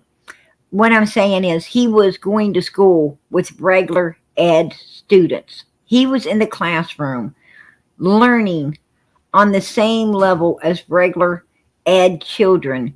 He was just giving a little more time to do his work, where a regular ed child would, get 15 minutes. He would get maybe 20 to 25 minutes, right? An extra 5-10 minutes to get his work done. And, you know, here's my question. I would like to know, was he, was he making good grades? Was he being successful in this program? That is really, what I'm saying is that plays a big factor in all of this as well. Because if he was doing good in the regular ed class, right, with just an extra little bit of time to do his work, that means he wasn't exactly autistic. He was just on the spectrum of it, right? Just on the spectrum of it. Like low dose, right? Very low dose. If at all, if at all. The one thing I take note is a lot of times, things like that can be misdiagnosed, right? Just because someone says it don't make it truth. Don't make it truth. So what I'm saying is, that would mean that he was put on the spectrum, right? But he wasn't exactly autistic, is what I'm saying. And therefore that would lead me to believe there's no way this 15-year-old kid is going to get up in his pajama pants, and t-shirt, and just walk out the door in the middle of the night with no shoes on or anything and disappear. He's not just going to walk away in the darkness and disappear. That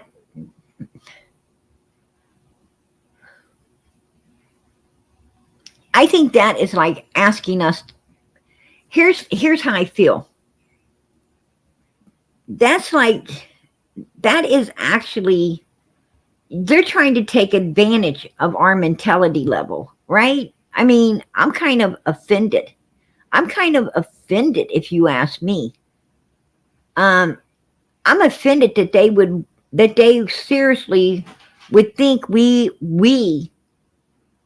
the people would even believe this kind of BS, right? I'm offended, right? I mean, what do they think our mentality level is? I think our mentality level is way higher than we're getting credit for here.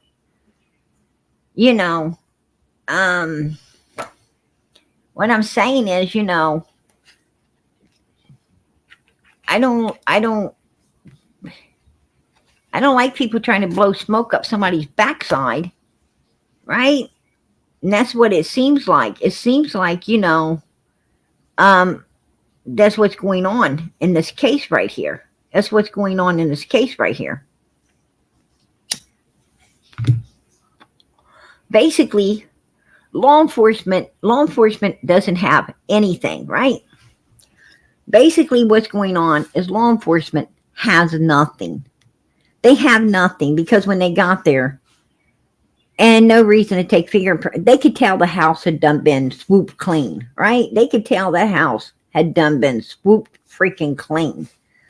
There was nothing left in that house, right? No reason, no reason, no reason to, there is no reason to be doing anything in a swoop clean house because everything's done been cleaned up, right? Evidence done been lost. Um, and they know that. And even if they suspect, even if law enforcement, suspects foul play and they can't prove it, suspecting and proving is two different things. It's two different things. They can suspect all day long, but they cannot act on nothing unless they can prove it, right? So that's where your innocent till proven guilty comes in. Well, if they can't prove nothing, then they have to, they have to say, well, you know, we can't, we can't go at anybody because we ain't got enough proof to go at anybody. Right? We just don't have enough proof to go at anyone. And in cases like this, that's the way people get away. That's the way people get away with doing some really sinister things.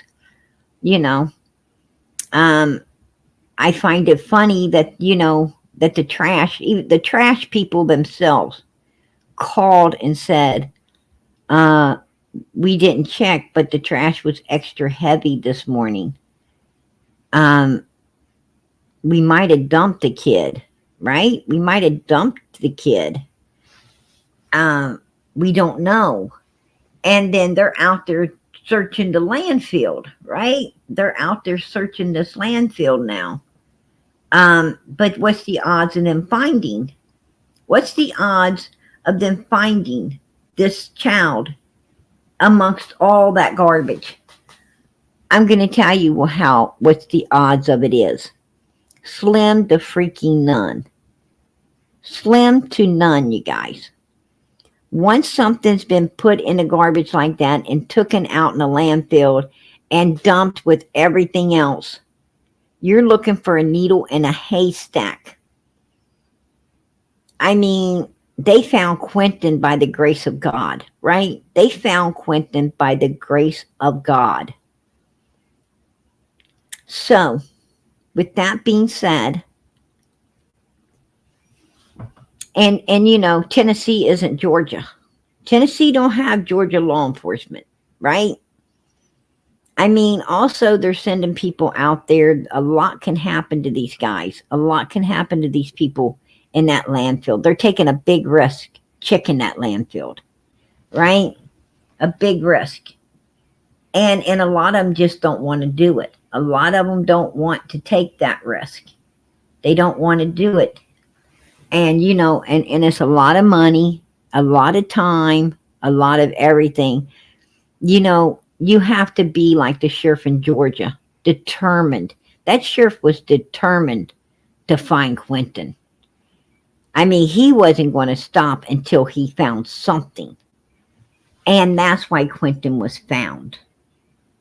Now, Tennessee isn't Georgia, you guys. It's not Georgia. We know this. I mean, they pull back and scowl off and get gone really quick in Tennessee, right? So, with that being said, we don't know what was in those dumpsters. We don't know. I'm not saying that Katie did anything. I mean, if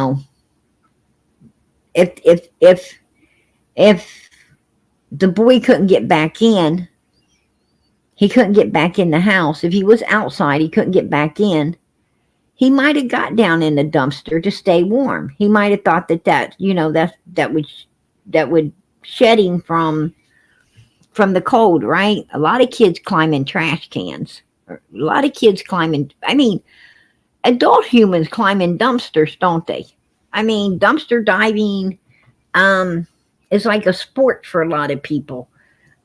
So, with that said, But it does bother me that the trash people themselves felt that the waste was especially heavy that morning, and decided to report it themselves. That's a big red flag right there. That's a big red flag. Is Sebastian out in a landfill? I don't know. You know, in my opinion, he could be. He could be. I don't know.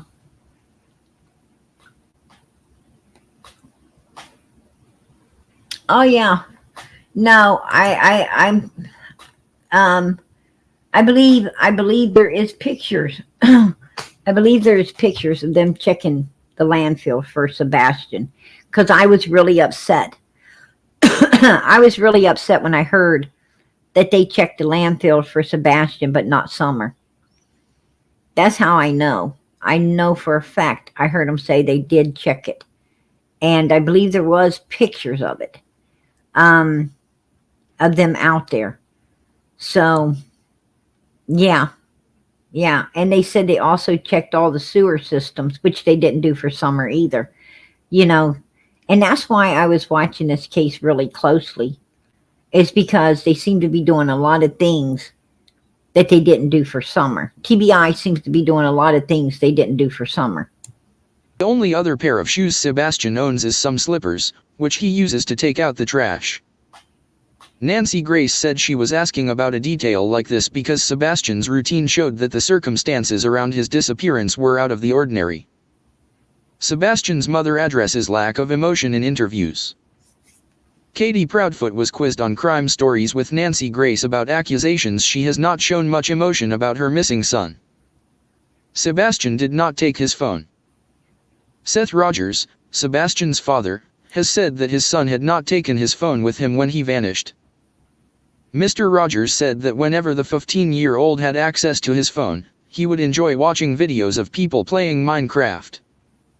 However, he also added that he did not have access to the internet, or social media, on the device.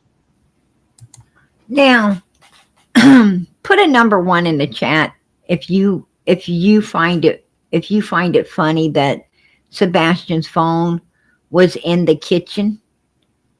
Put a 1 in the chat if you find it funny that Sebastian's phone was in the kitchen. Not in his bedroom, but in the kitchen. As if it had been taken away from him. As if it was taken away from him. Or that was the last place he was. I would say the kitchen's the last place Sebastian was. I would say he was not in the bedroom. I would say he was in the kitchen. If Katie did not take the phone away from him that night as a punishment and put it in the kitchen, then the last place he was in that kitchen. Because I'm going to tell you now, teenagers, wherever that teenager is, that phone is. They always got that phone. Always have that phone. They don't always have a game system. Now, I'm going to tell you, my kids have, the game system, right? Absolutely, they've got the game system. And no, what I'm saying is, if my daughter's running around with the game system, her phone is stuck in her back pocket, her front pocket, down in her sock, right? I mean, these kids have got this phone, right? Somewhere, usually in their hands. But, what I'm saying is, if they're doing something else, the dang phone is on them, right? It's on them at all times. I mean, they'll have it in their belt waist, right, stuck down where their belt is. If they haven't got a pocket, they'll just put it in the waistband. that dang phone, you don't get rid of that phone. You don't, you do not get rid of the phone. Like today's Easter, right? Today's Easter. Um, and me and mine will be having Easter dinner later this evening, right? We're going to be having Easter dinner later this evening. But what I'm trying to say is, I got up this morning. I made brunch, right? Everybody ate. We cleaned up everything, and now I'm in the process of cooking dinner as I'm speaking with you guys. And later this evening, we'll be having dinner. Well, I'm going to tell you, during brunch, there was phones everywhere, and during dinner tonight, I will have to say, uh, no, no holding up the phones and do the 90 texting thing, looking at your phone instead of your food. You will have to, can I just ask everyone to turn off your phone, put it in your pocket, put it in your lap? I don't care really what you do with it. Lay it on the table beside you. If you think you're not going to knock something off and ruin it. But I know better to ask them to leave it in their room or anywhere else, because that is not going to happen. That just is not going to happen. Now they will oblige me by turning it off and giving me the time to get through dinner on holidays. But they're not going to leave that phone anywhere. Don't even bother to put out the bread basket to collect my kids' phones, because I promise you, you're not getting them. You're just not going to do it. My kids, that phone, that phone is just glued to their hand, it seems like, right? Sometimes I got to ask them, can I see that phone a minute? Then I hand it back. What was you looking for? I was just making sure there was no glue on it, that, it actually does come out of your hands. That's all I wanted to know, right? I don't want to look at your phone. I don't want to go through your phone. I just want to make sure that it's not glued to one of your freaking hands. Because it seems like it is.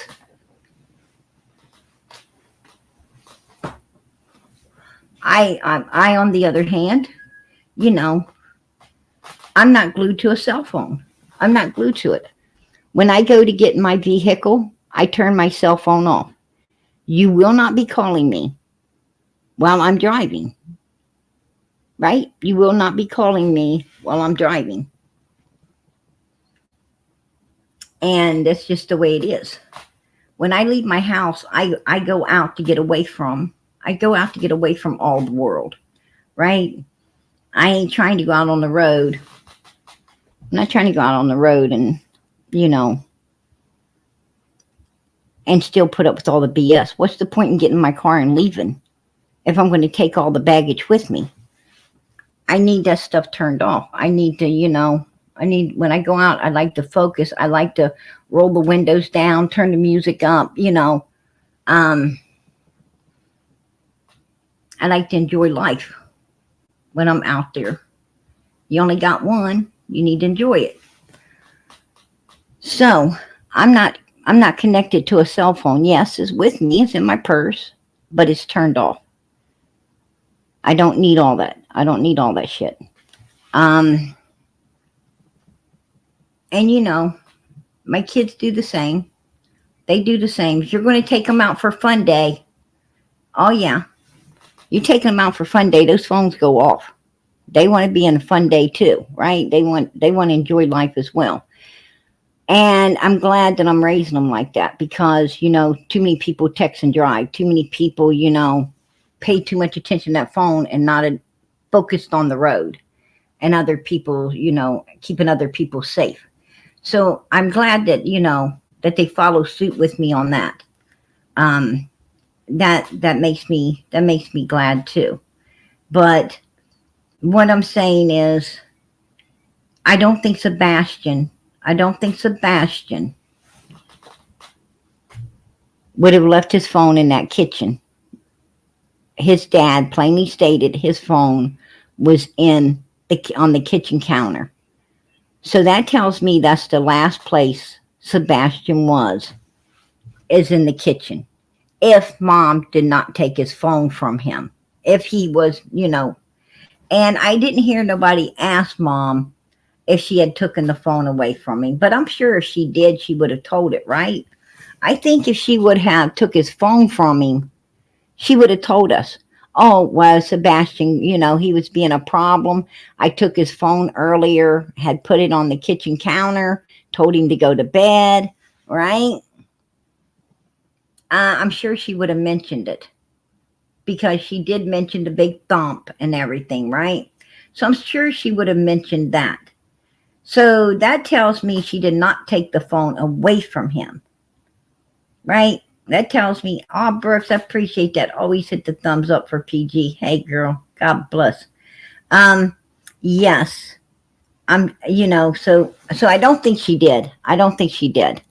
So that tells me the way these teenage kids are and the way they're stuck to their phone, the last place Sebastian was in that kitchen. So that leads me to believe that's where he disappeared from. That's where he didn't disappear from the bedroom. Sebastian disappeared from the kitchen. There you go. If I was going to go in there, and spray the luminol, and I would do it in the kitchen because that's where his phone was. That kitchen would be the first place I would want lit up, right? That's the first place I want lit up to see if there's anything, would be right there in that kitchen. That's what I'm saying. Um, just saying. Just saying.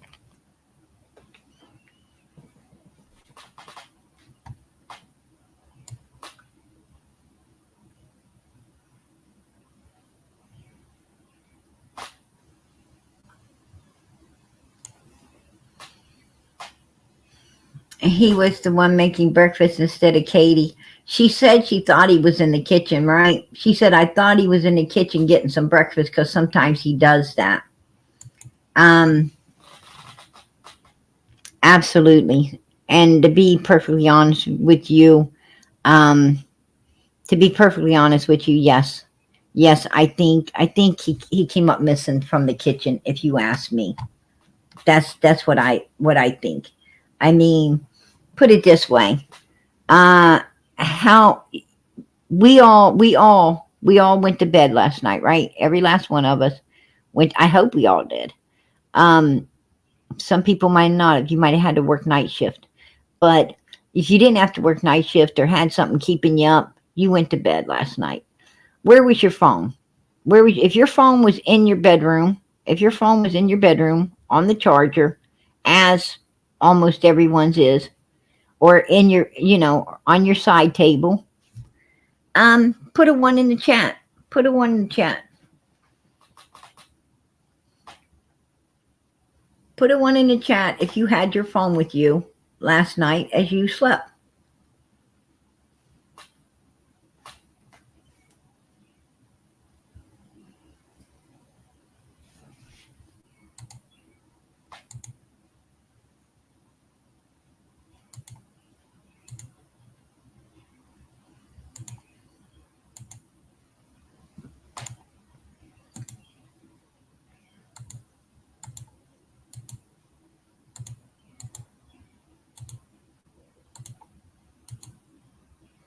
There you go.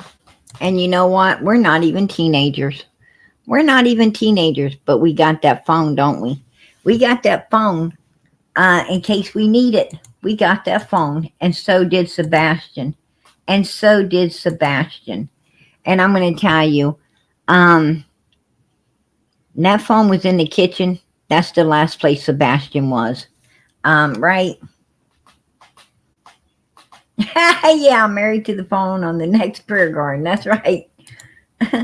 um, absolutely. Absolutely. That's what I'm talking about. Oh, that is so sweet, Molly. I got to keep it next to me. In case you come on, PG. Oh, girl, you after my heart. After my heart. I love Molly. I absolutely am. I adore Molly.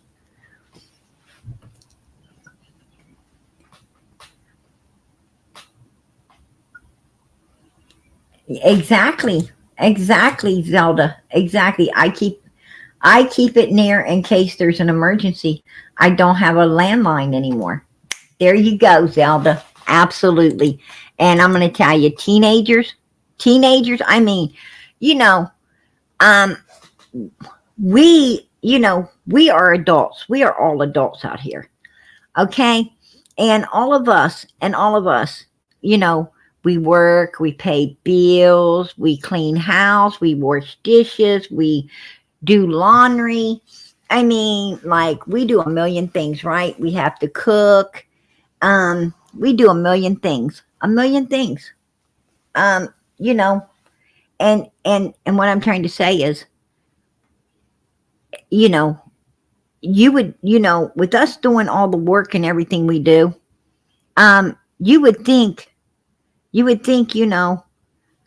oh, well, if we left our phone somewhere, it would be no big deal, right? Because we stay busy all the. I mean, these kids don't do a lot, right? Most kids just have fun. Most kids have maybe a chore or two around the house. Like for my kids, it's putting your own clothes away, right? I wash them, I fold them, I hang them up. I put them on hangers. What needs to go on hangers, hangers.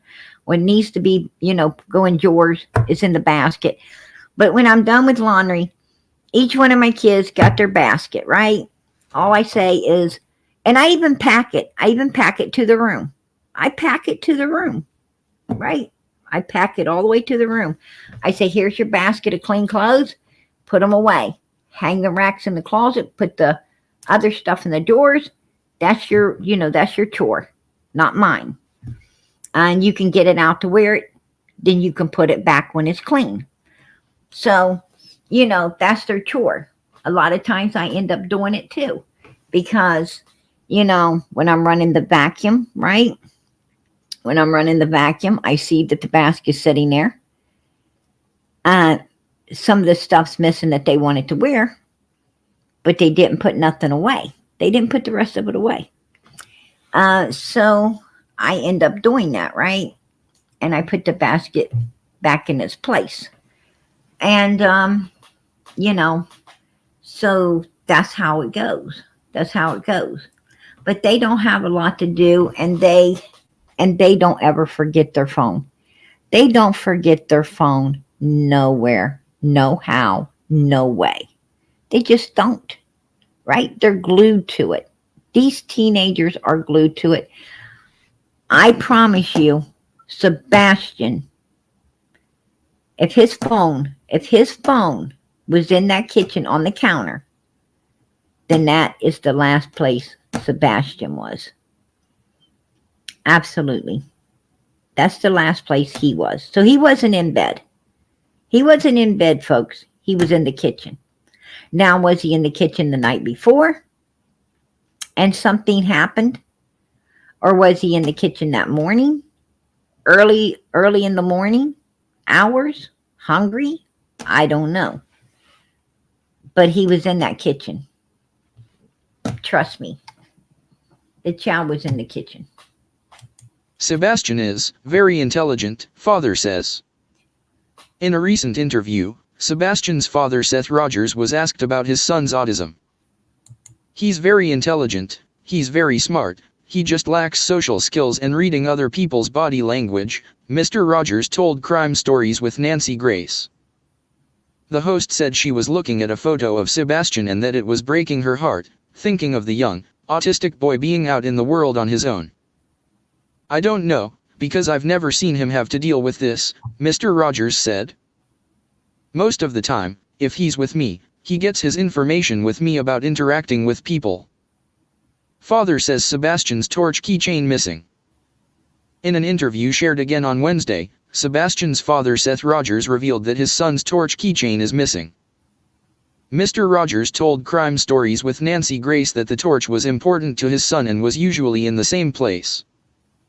"When he's in my house, all of his stuff is in his upper drawer," Mr. Rogers explained. "When the police showed up at my house to look, upper drawer, house key, wallet, everything is in his upper drawer." Authorities say they have to follow credible tips. Those involved in the official search for Sebastian said on Tuesday that they have to follow credible tips and guidance from law enforcement. In an interview with News Channel 5, Sumner County Emergency Communications Center lead Ken Widener said suggestions of using psychic readings is not necessarily helpful. "I'm not going to beat up psychics and things, but we have to vet what we do before we do it," Mr. Widener said. "Anytime the sheriff's office or TBI indicates that we've got an area of interest we need to search, we go." Dad isn't giving up hope. Sebastian Rogers' dad Seth Rogers has spent the past few weeks desperately searching for his son. In an interview on Monday night, he explained how he had not spoken to the boy's mother or stepfather in around 2 weeks. "I haven't spoken to them for 2 weeks. They're not talking to me," Mr. Rogers said regarding Katie and Chris Proudfoot, whose home Sebastian disappeared from on February 26. "There has been no sign of Sebastian so far. I still can't figure it out. I've been looking everywhere, handing out flyers," Mr. Rogers, who became visibly teary, said. Sebastian may have been barefoot. The 15-year-old has been described as white, standing at 5 feet 5 inches, with brown hair and eyes. He was last seen wearing black sweatpants and a black sweatshirt as he went to bed on February 25. It's thought he was barefoot when he disappeared from his family home in Hendersonville, Sumner County. Where is Hendersonville? Sebastian Rogers disappeared from his home in Hendersonville, Sumner County. The town, with a population of around 61,000, sits close to Nashville, Tennessee. It sits along the Cumberland River, which wraps around the town's southern side, while there is mostly rural land to the north. Investigators not giving up hope. Around 1,500 people have been involved in the search for Sebastian so far. In an update on Tuesday, the director of the Emergency Operations Center in Sumner County, Ken Widener, said they were not giving up hope. Watch, father's emotional interview. Seth Rogers, Sebastian's father, said on Monday night that he had been searching for his boy every day. Mother believes someone has her son. In an interview released Monday afternoon, Sebastian's mother Katie Proudfoot said she believed someone had to have her son, otherwise he would have been found by now. Sebastian's home searched at least 10 times. In an interview with News Channel 5 Nashville, the man in charge of the Sumner County Emergency Operations Center said that the investigation has been extremely thorough. Ken Widener told the channel that divers had been deployed to search local ponds and sinkholes, while caves and storm drains had also been explored. The house was searched at least 10 times. Dogs? Yes, Mr. Widener said, adding that bloodhounds and cadaver dogs had been used. So far, none have successfully picked up a trail for Sebastian and the search continues. What have investigators said? There has not been an official update from the Tennessee Bureau of Investigation since Friday. At that point, over 240 tips had been received on the case, with locals urged to keep checking their properties and vehicles. Investigators have also been re-interviewing people and checking over evidence gathered so far. Any information you may have about Sebastian, what he likes to do, where he likes to go, people he may know, if it can help us find Sebastian, please let us know, the TBI said in its update.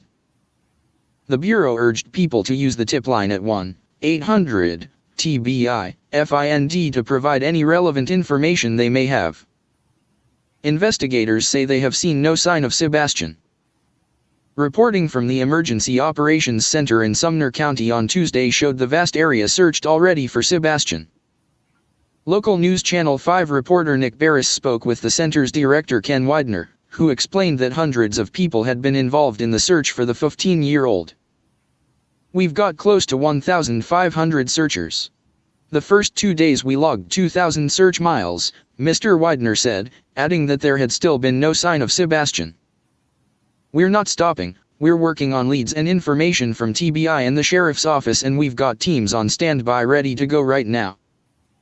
Isami, father speaks of breakdown in communication with mother, stepdad. Tuesday, March 26, 2024. Seth Rogers wiped away tears as he spoke of his month-long search for his boy in an interview on Monday night. Father of missing teenager Sebastian Rogers says he has not spoken to mother in weeks. Sebastian had never left home alone before. Sebastian's mother Katie Proudfoot said in an interview with Crime Stories with Nancy Grace on Monday that he was never one to wander off. "We haven't had issues with him running or taking off in the past," Ms. Proudfoot said, whilst also explaining that he had not really socialized with school friends. The mother said she did not typically check on Sebastian throughout the night, now, as he had gotten older. The prevailing theory is that Sebastian left the home of his own accord, barefoot, sometime in the night. Nancy Grace repeatedly asked them about details on the lighting around the house and whether there was any evidence of Sebastian having left the home, which the couple said they did not have. Pictured, 15-year-old missing for a month. Sebastian Rogers has not been seen in 4 weeks. He was last seen wearing a black sweatshirt and black sweatpants. Sebastian's mother, stepfather address leaving town. Sebastian's father says he has not spoken to mother, stepfather. Mr. Rogers has been seen out searching for his son, saying that his disappearance just doesn't make sense. His shoes were at the front door. His Nintendo Switch was there. His phone was in the kitchen, Mr. Rogers said. "I still can't figure it out. I've been looking everywhere, handing out flyers." The father wiped away tears as he said he had been looking for his son for a month. "I'm just trying to keep up hope," the dad said. United Cajun Navy organizing search efforts. The United Cajun Navy said it had received a huge amount of donations, including equipment and food, to aid in the search for Sebastian. However, due to unsafe weather conditions in the area, the planned rallying point in Hendersonville has been suspended for Tuesday. "We're still mobilizing and coordinating behind the scenes, but UCN will not be at 90 volunteer drive today, so please hold donations for the time being. Thank you for understanding." Riley Lively, a UCN organizer, said on Facebook. Isami, missing Sebastian Rogers' mother believes someone has her son. Katie Proudfoot told Crime Stories with Nancy Grace that she couldn't understand how Sebastian Rogers, who is 15, couldn't have been found yet otherwise. "I feel like if he had been close to the house, or had walked off, that we would have found him by now with as many people as have been searching," Ms. Proudfoot told the podcast on Monday. Sebastian's mom and stepfather Chris Proudfoot were grilled by Nancy Grace, who asked them to clarify their whereabouts the night Sebastian disappeared in Hendersonville. Ms. Proudfoot said she had heard a noise from Sebastian's room around an hour after he went to bed on February 25. "A thud," she clarified in the interview, saying she had called out to her son, who replied, and she told him to get to sleep. "That was the last time she heard her son," she said. Mr. Proudfoot, meanwhile, was away for work on a construction site. When Ms. Proudfoot woke up on February 26, Sebastian was gone. She called her husband, who then called the police, and a weeks-long search began. The couple have since left their home, with Mr. Proudfoot telling Nancy Grace that he was heading back to work and his wife was accompanying him. When asked if they were worried about leaving the area while the search continues, Ms. Proudfoot said of course she was. "My son could be anywhere and we're looking everywhere and anywhere," the mother added. Nancy Grace also brought up questions. My son could be anywhere and everywhere, the mother added. So your son's going to be in Mississippi on your old man's work site? Because that's where you're going. You're not going to search for your son. You're going with Christopher to his work site over in Mississippi. Your son came up gone in Tennessee. Your son was supposed to possibly, from what you're saying, Katie, your son supposedly went out of the house. He was inside the home with locked doors and safe when you went to bed. When you woke up at 6 in the morning, supposedly your son is missing. At some point between midnight and 6 in the morning, your son walked out of that house barefooted, no coat, nothing. He just got up and walks off in the middle of the night out that door. He doesn't have a car. He don't have a bike. He don't have anything that he rode off on. He's walking. How is he going to get to Mississippi? How is he going to get to Mississippi? I would think that if this is truth, that he walked out that door and walked off somewhere, because there's no other explanation. There's no forced entry or anything where someone could have came in and took him out. So the only other explanation, without accusing you, Katie, of doing something sinister, right? Without looking at you as being the culprit of whatever happened, the only other explanation would be that he walked out of that house. And if he did, then that means he couldn't have went way far. And therefore, you would, why are you in Mississippi? Why are you in Mississippi when your son, if he walked off, would be in Tennessee? He would be somewhere in Tennessee, right? That's where he would be. But you use that lame ass excuse, and everybody could tell you were, it was pure bullshit. I'm just going to call it, you guys. I'm going to call it. It was bullshit. When she said it, and I heard her say it, it was bullshit. She was trying to make up an excuse. You also have to remember that this woman was married to ex-law enforcement, right? She was married to Sebastian's dad, which was in law enforcement. So she's going to know a lot of things, right? She's going to know a lot of things about law, and so forth and so on. Being married to law enforcement, you will. Unless you study law, right? Unless you study law and got into law, then you'll know a lot about the law as well. But she didn't. But she was married to ex-law enforcement. So, we got to take that in consideration also, But I heard her say that. I heard her make that statement. And I could tell when she did, she was grasping. She was grasping for some shit, right? You all know it. I know it. The minute she said it, I knew it. I mean, she's trying to make something up to make herself look good in the eyes of the public. No. She hauled that ass to Mississippi because, she wants to be with Christopher and her son's missing. And she really just doesn't, if you ask me, this is my opinion, she just really don't care. And the one thing I do say her and Christopher have in common with the Wells is they weren't looking. They were not looking. And nobody's seen them handing out flyers. Nobody's seen them doing a damn thing where Sebastian was concerned. Nobody's seen Katie and Christopher looking. Nobody. Nobody's seen them joining anything to find the boy.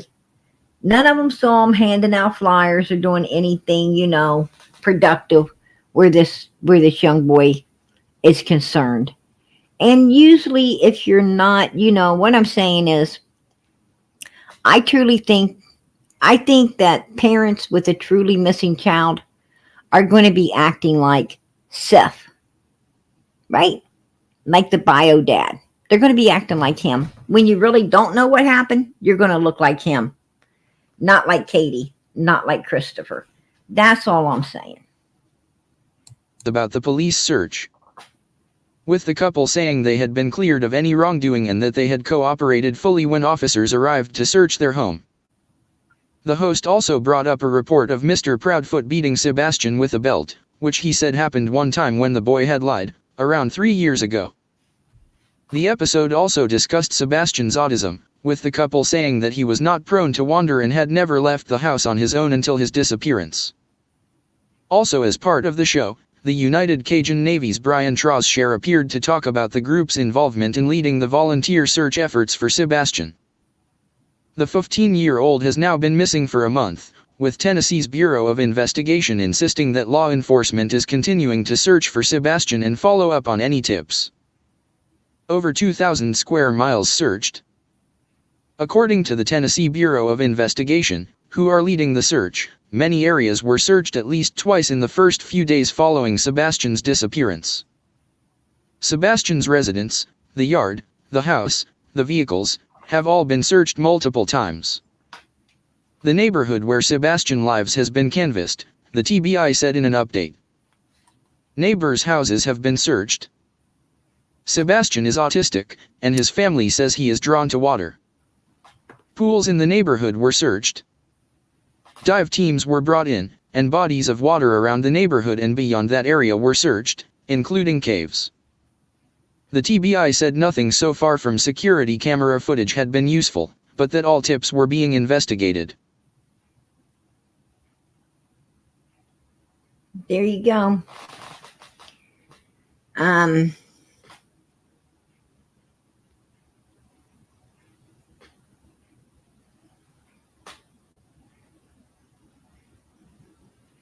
All tips are being investigated.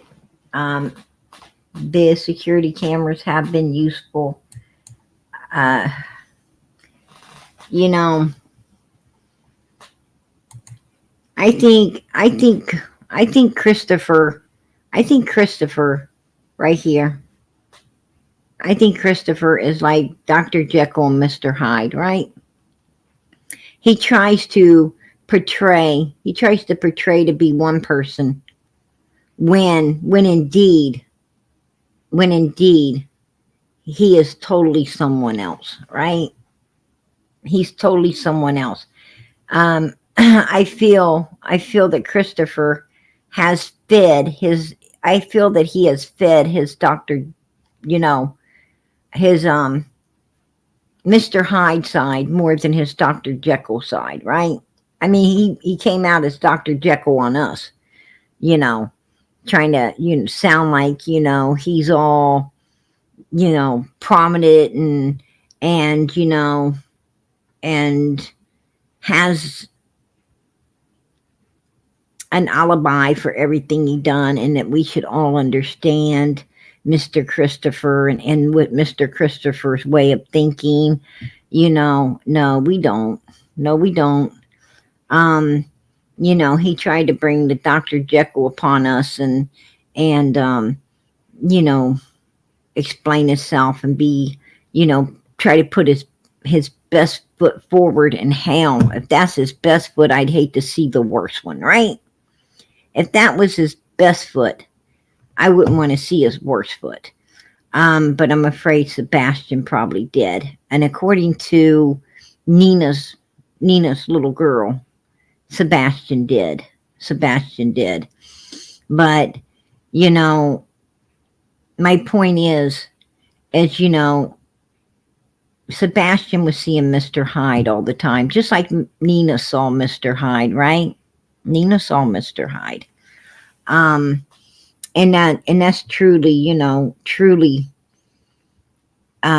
who Christopher really wants to be.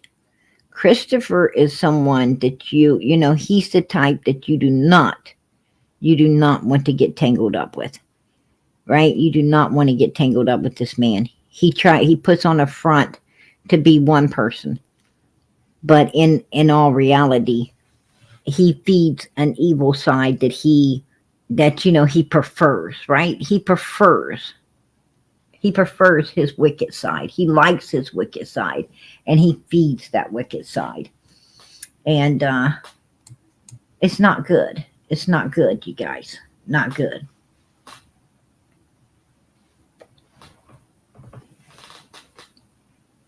but that, that is,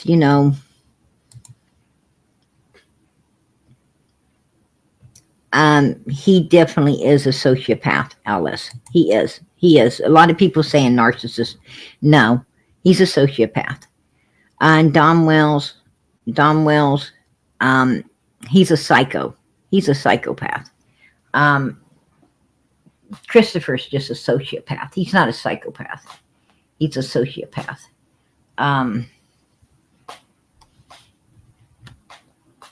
he thinks that he could blow smoke up your backside, you know, gaslight you, um, you know, pull the wool over people's eyes, one thing and another. And what he doesn't understand is, we're living in 2024. We're living in 2024. The devil's old tricks don't work anymore, right? The devil's old tricks don't work anymore. Everybody's immune to it. Everybody's immune to the devil's old tricks. We don't fall for that shit. We don't fall for the twisting of words. We don't fall for, the gaslighting. We don't fall for the, blowing smoke up our backside. We don't fall for any of that stuff anyway. We don't fall for turning the table. We don't fall for that shit. We're not going to. Right? We're not going to anymore. We're done with it. We're done with it. People are starting to stand their ground. They're not going to, humans today are longing. They're longing for a better life, a different life, right? They're longing. The humans today are longing for that honesty, that trust, that love, that kindness, and that caring. That's what they're searching for. That's what they want back, and that's what they're demanding. They're demanding good people in their life, or they'll have nobody in their life at all. That's just the way humans are now. They're not willing to put up with all this evilness just to have someone in their life. It's not going to happen anymore. At one point they did. At one point they did, but they're just not going to do it any longer. And so, Christopher, the way he is, and the evil side he likes to feed, is going to be in for a real shock, right? It's going to be in for a real shock because people's getting woke up. People's getting woke up, just like Nina. Nina sees now what she couldn't see then, and that's just what people are seeing. People are starting to see and not tolerate any of that evilness anymore. It is becoming a different world. It really is. People actually are seeking a better way of life, and practically demanding it. If you ask me, they're demanding it.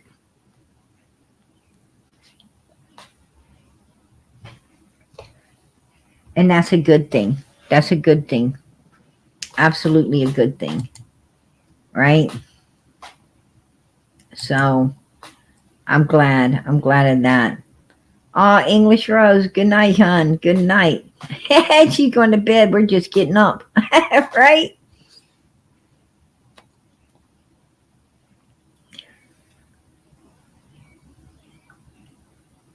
Hey, much love to you. Much love to you, Carla. Absolutely. I just want to let everybody know, Happy Easter, y'all. Happy Easter. God bless. Much love. Happy Easter. I did, usually I wouldn't have come in, but this case needs all the attention it can get. It needs all the attention it can get because Sebastian, no matter where he's at, he needs to be found. And he needs to be out here, with his picture up and people seeing him just like Summer. Summer needs to be out here. These children need to be out here. It's crucial. And for Sebastian, he's just now missing, right? Without a trace. He's missing without a trace. And like Eli Eli's missing, but they got a trace on that, right? They got a trace on that. They got people in that one. That they, suspects in that case. And Summer's case, suspects in that case too, right? Suspects in that case as well. And but Sebastian, it's like missing with, missing without a trace. I mean, there's nothing to go on. There's nothing to go on. And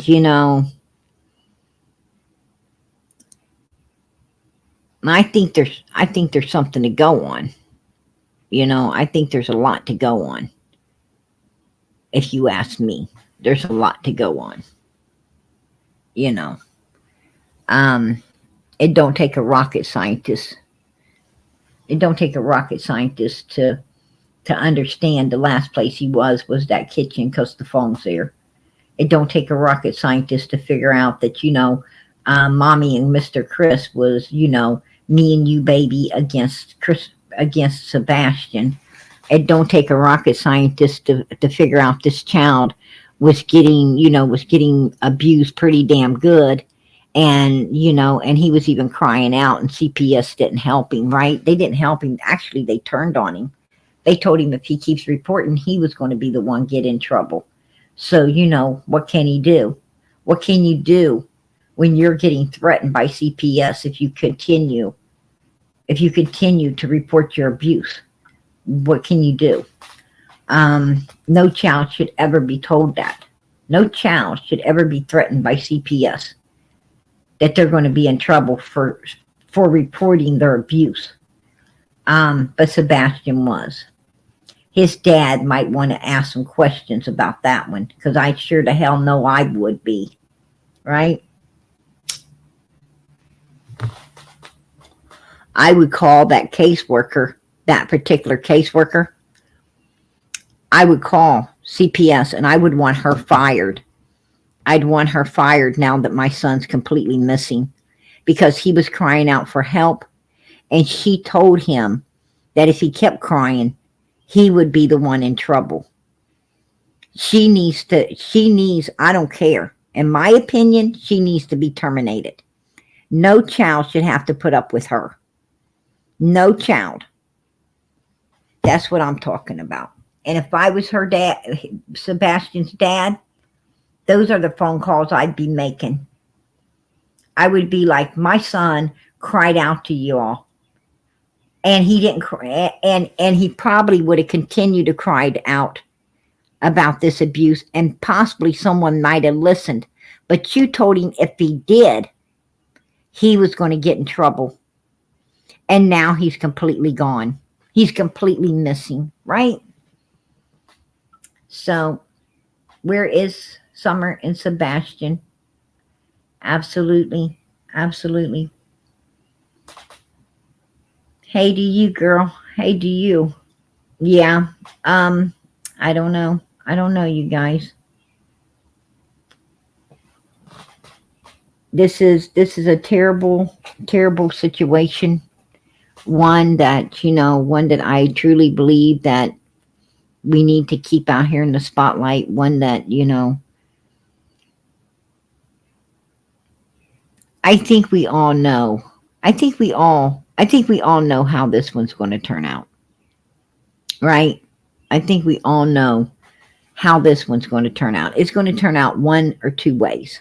One or two ways. One, the mother's going to end up getting prosecuted, in my opinion.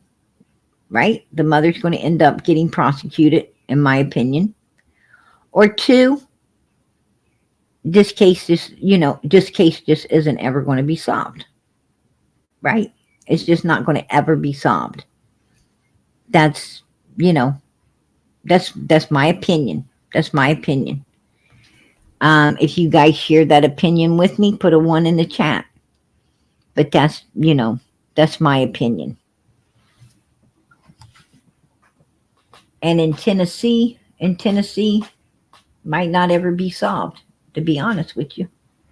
Might not ever be solved. Do I truly believe that they will find Sebastian, well, I'm going to keep hope. I'm going to keep hope. Absolutely. I'm going to keep praying. I'm going to keep hope for him. Absolutely, I am. But do I truly believe he's going to be found um, at a friend's house or somewhere? No, no, not at all. I don't. I don't believe that. So, you know, it's just the way it is, you guys. It's just the way it is. You know, I I really, we have to, we have to tell the truth. We have to tell the truth for these kids' sake. I'm not going to come out here and gaslight. I'm not going to come out here and, and say a bunch of stuff that, I'm not going to come out here and, I don't come out here to put on a show. I don't come out here to put on a show. I'm not going to come out here and, and gaslight anyone at all. We don't do that here. Here you're gonna hear the hard truth. The hard truth about everything, right? And a lot of people don't like that. A lot of people don't like to hear the hard truth. They don't like to hear the facts. They don't like that. And what can I say? What can I say? I need the truth. I want the truth. I love the truth. And I know that the truth is the only thing that's going to bring these children home. It's the only thing that's going to say, solve these cases. It's the only thing that's going to get justice for any of these children. We have to face the hard facts if we want to help these kids. We got to face it. We got to face it for them. They have no voice, and we are their voice. And we have to face it for them if we truly love them and we truly care and we truly want them to be found, brought home, and justice served. We have to go in the right direction. We have to go where all evidence is leading us. And we can't, believe a bunch of BS because because we're got cold feet or a little bit intimidated to say this or to say that. I'm not going to live under intimidation. Never have, never will. Ain't happening. Ain't happening. These kids need humans just like us. They need the ones that ain't afraid to step up and tell exactly what you think, how you feel, and call it out. They need people just like us. The ones that have no fear, that ain't going to be held back. And that's what we do. That's what we do, you guys. That's why they call us an army. They call us an army because we are not going to be intimidated by nothing. We're going full steam ahead for these children and call it like we see it. And if people don't like it, too bad. Right? Too bad. It's just the way it is. But we will keep Sebastian out here. We will continue to follow the case. We will continue to do all we can to help his biological dad, to help his reward fund go up. Maybe Mr. Proudfoot will decide to get a divorce and tell the truth and collect the reward, right? Maybe he'll get a divorce, tell the truth, and collect the reward if he knows anything, if it gets big enough. That's, let's hope for the best. Let's hope for the best. That's what I'm saying. All right, you guys. I'm going to head out of here. I want to tell you, God bless, much love, good evening, and please keep the prayers going up for Summer. Keep them going up for Sebastian. Keep them going up for all of these missing children. All of these missing children. Little Eli, Michael Vaughn. Keep them going up. Keep them going up for the kids who need to be found. Keep them up, going up for all the children needing justice right now. We got a lot of them going to court right now, right? Leilani and so many others. Let us pray that these kids get justice as well in all of this. Keep those prayers going up, you guys. Happy Easter. Happy Easter to everybody. God bless and much love.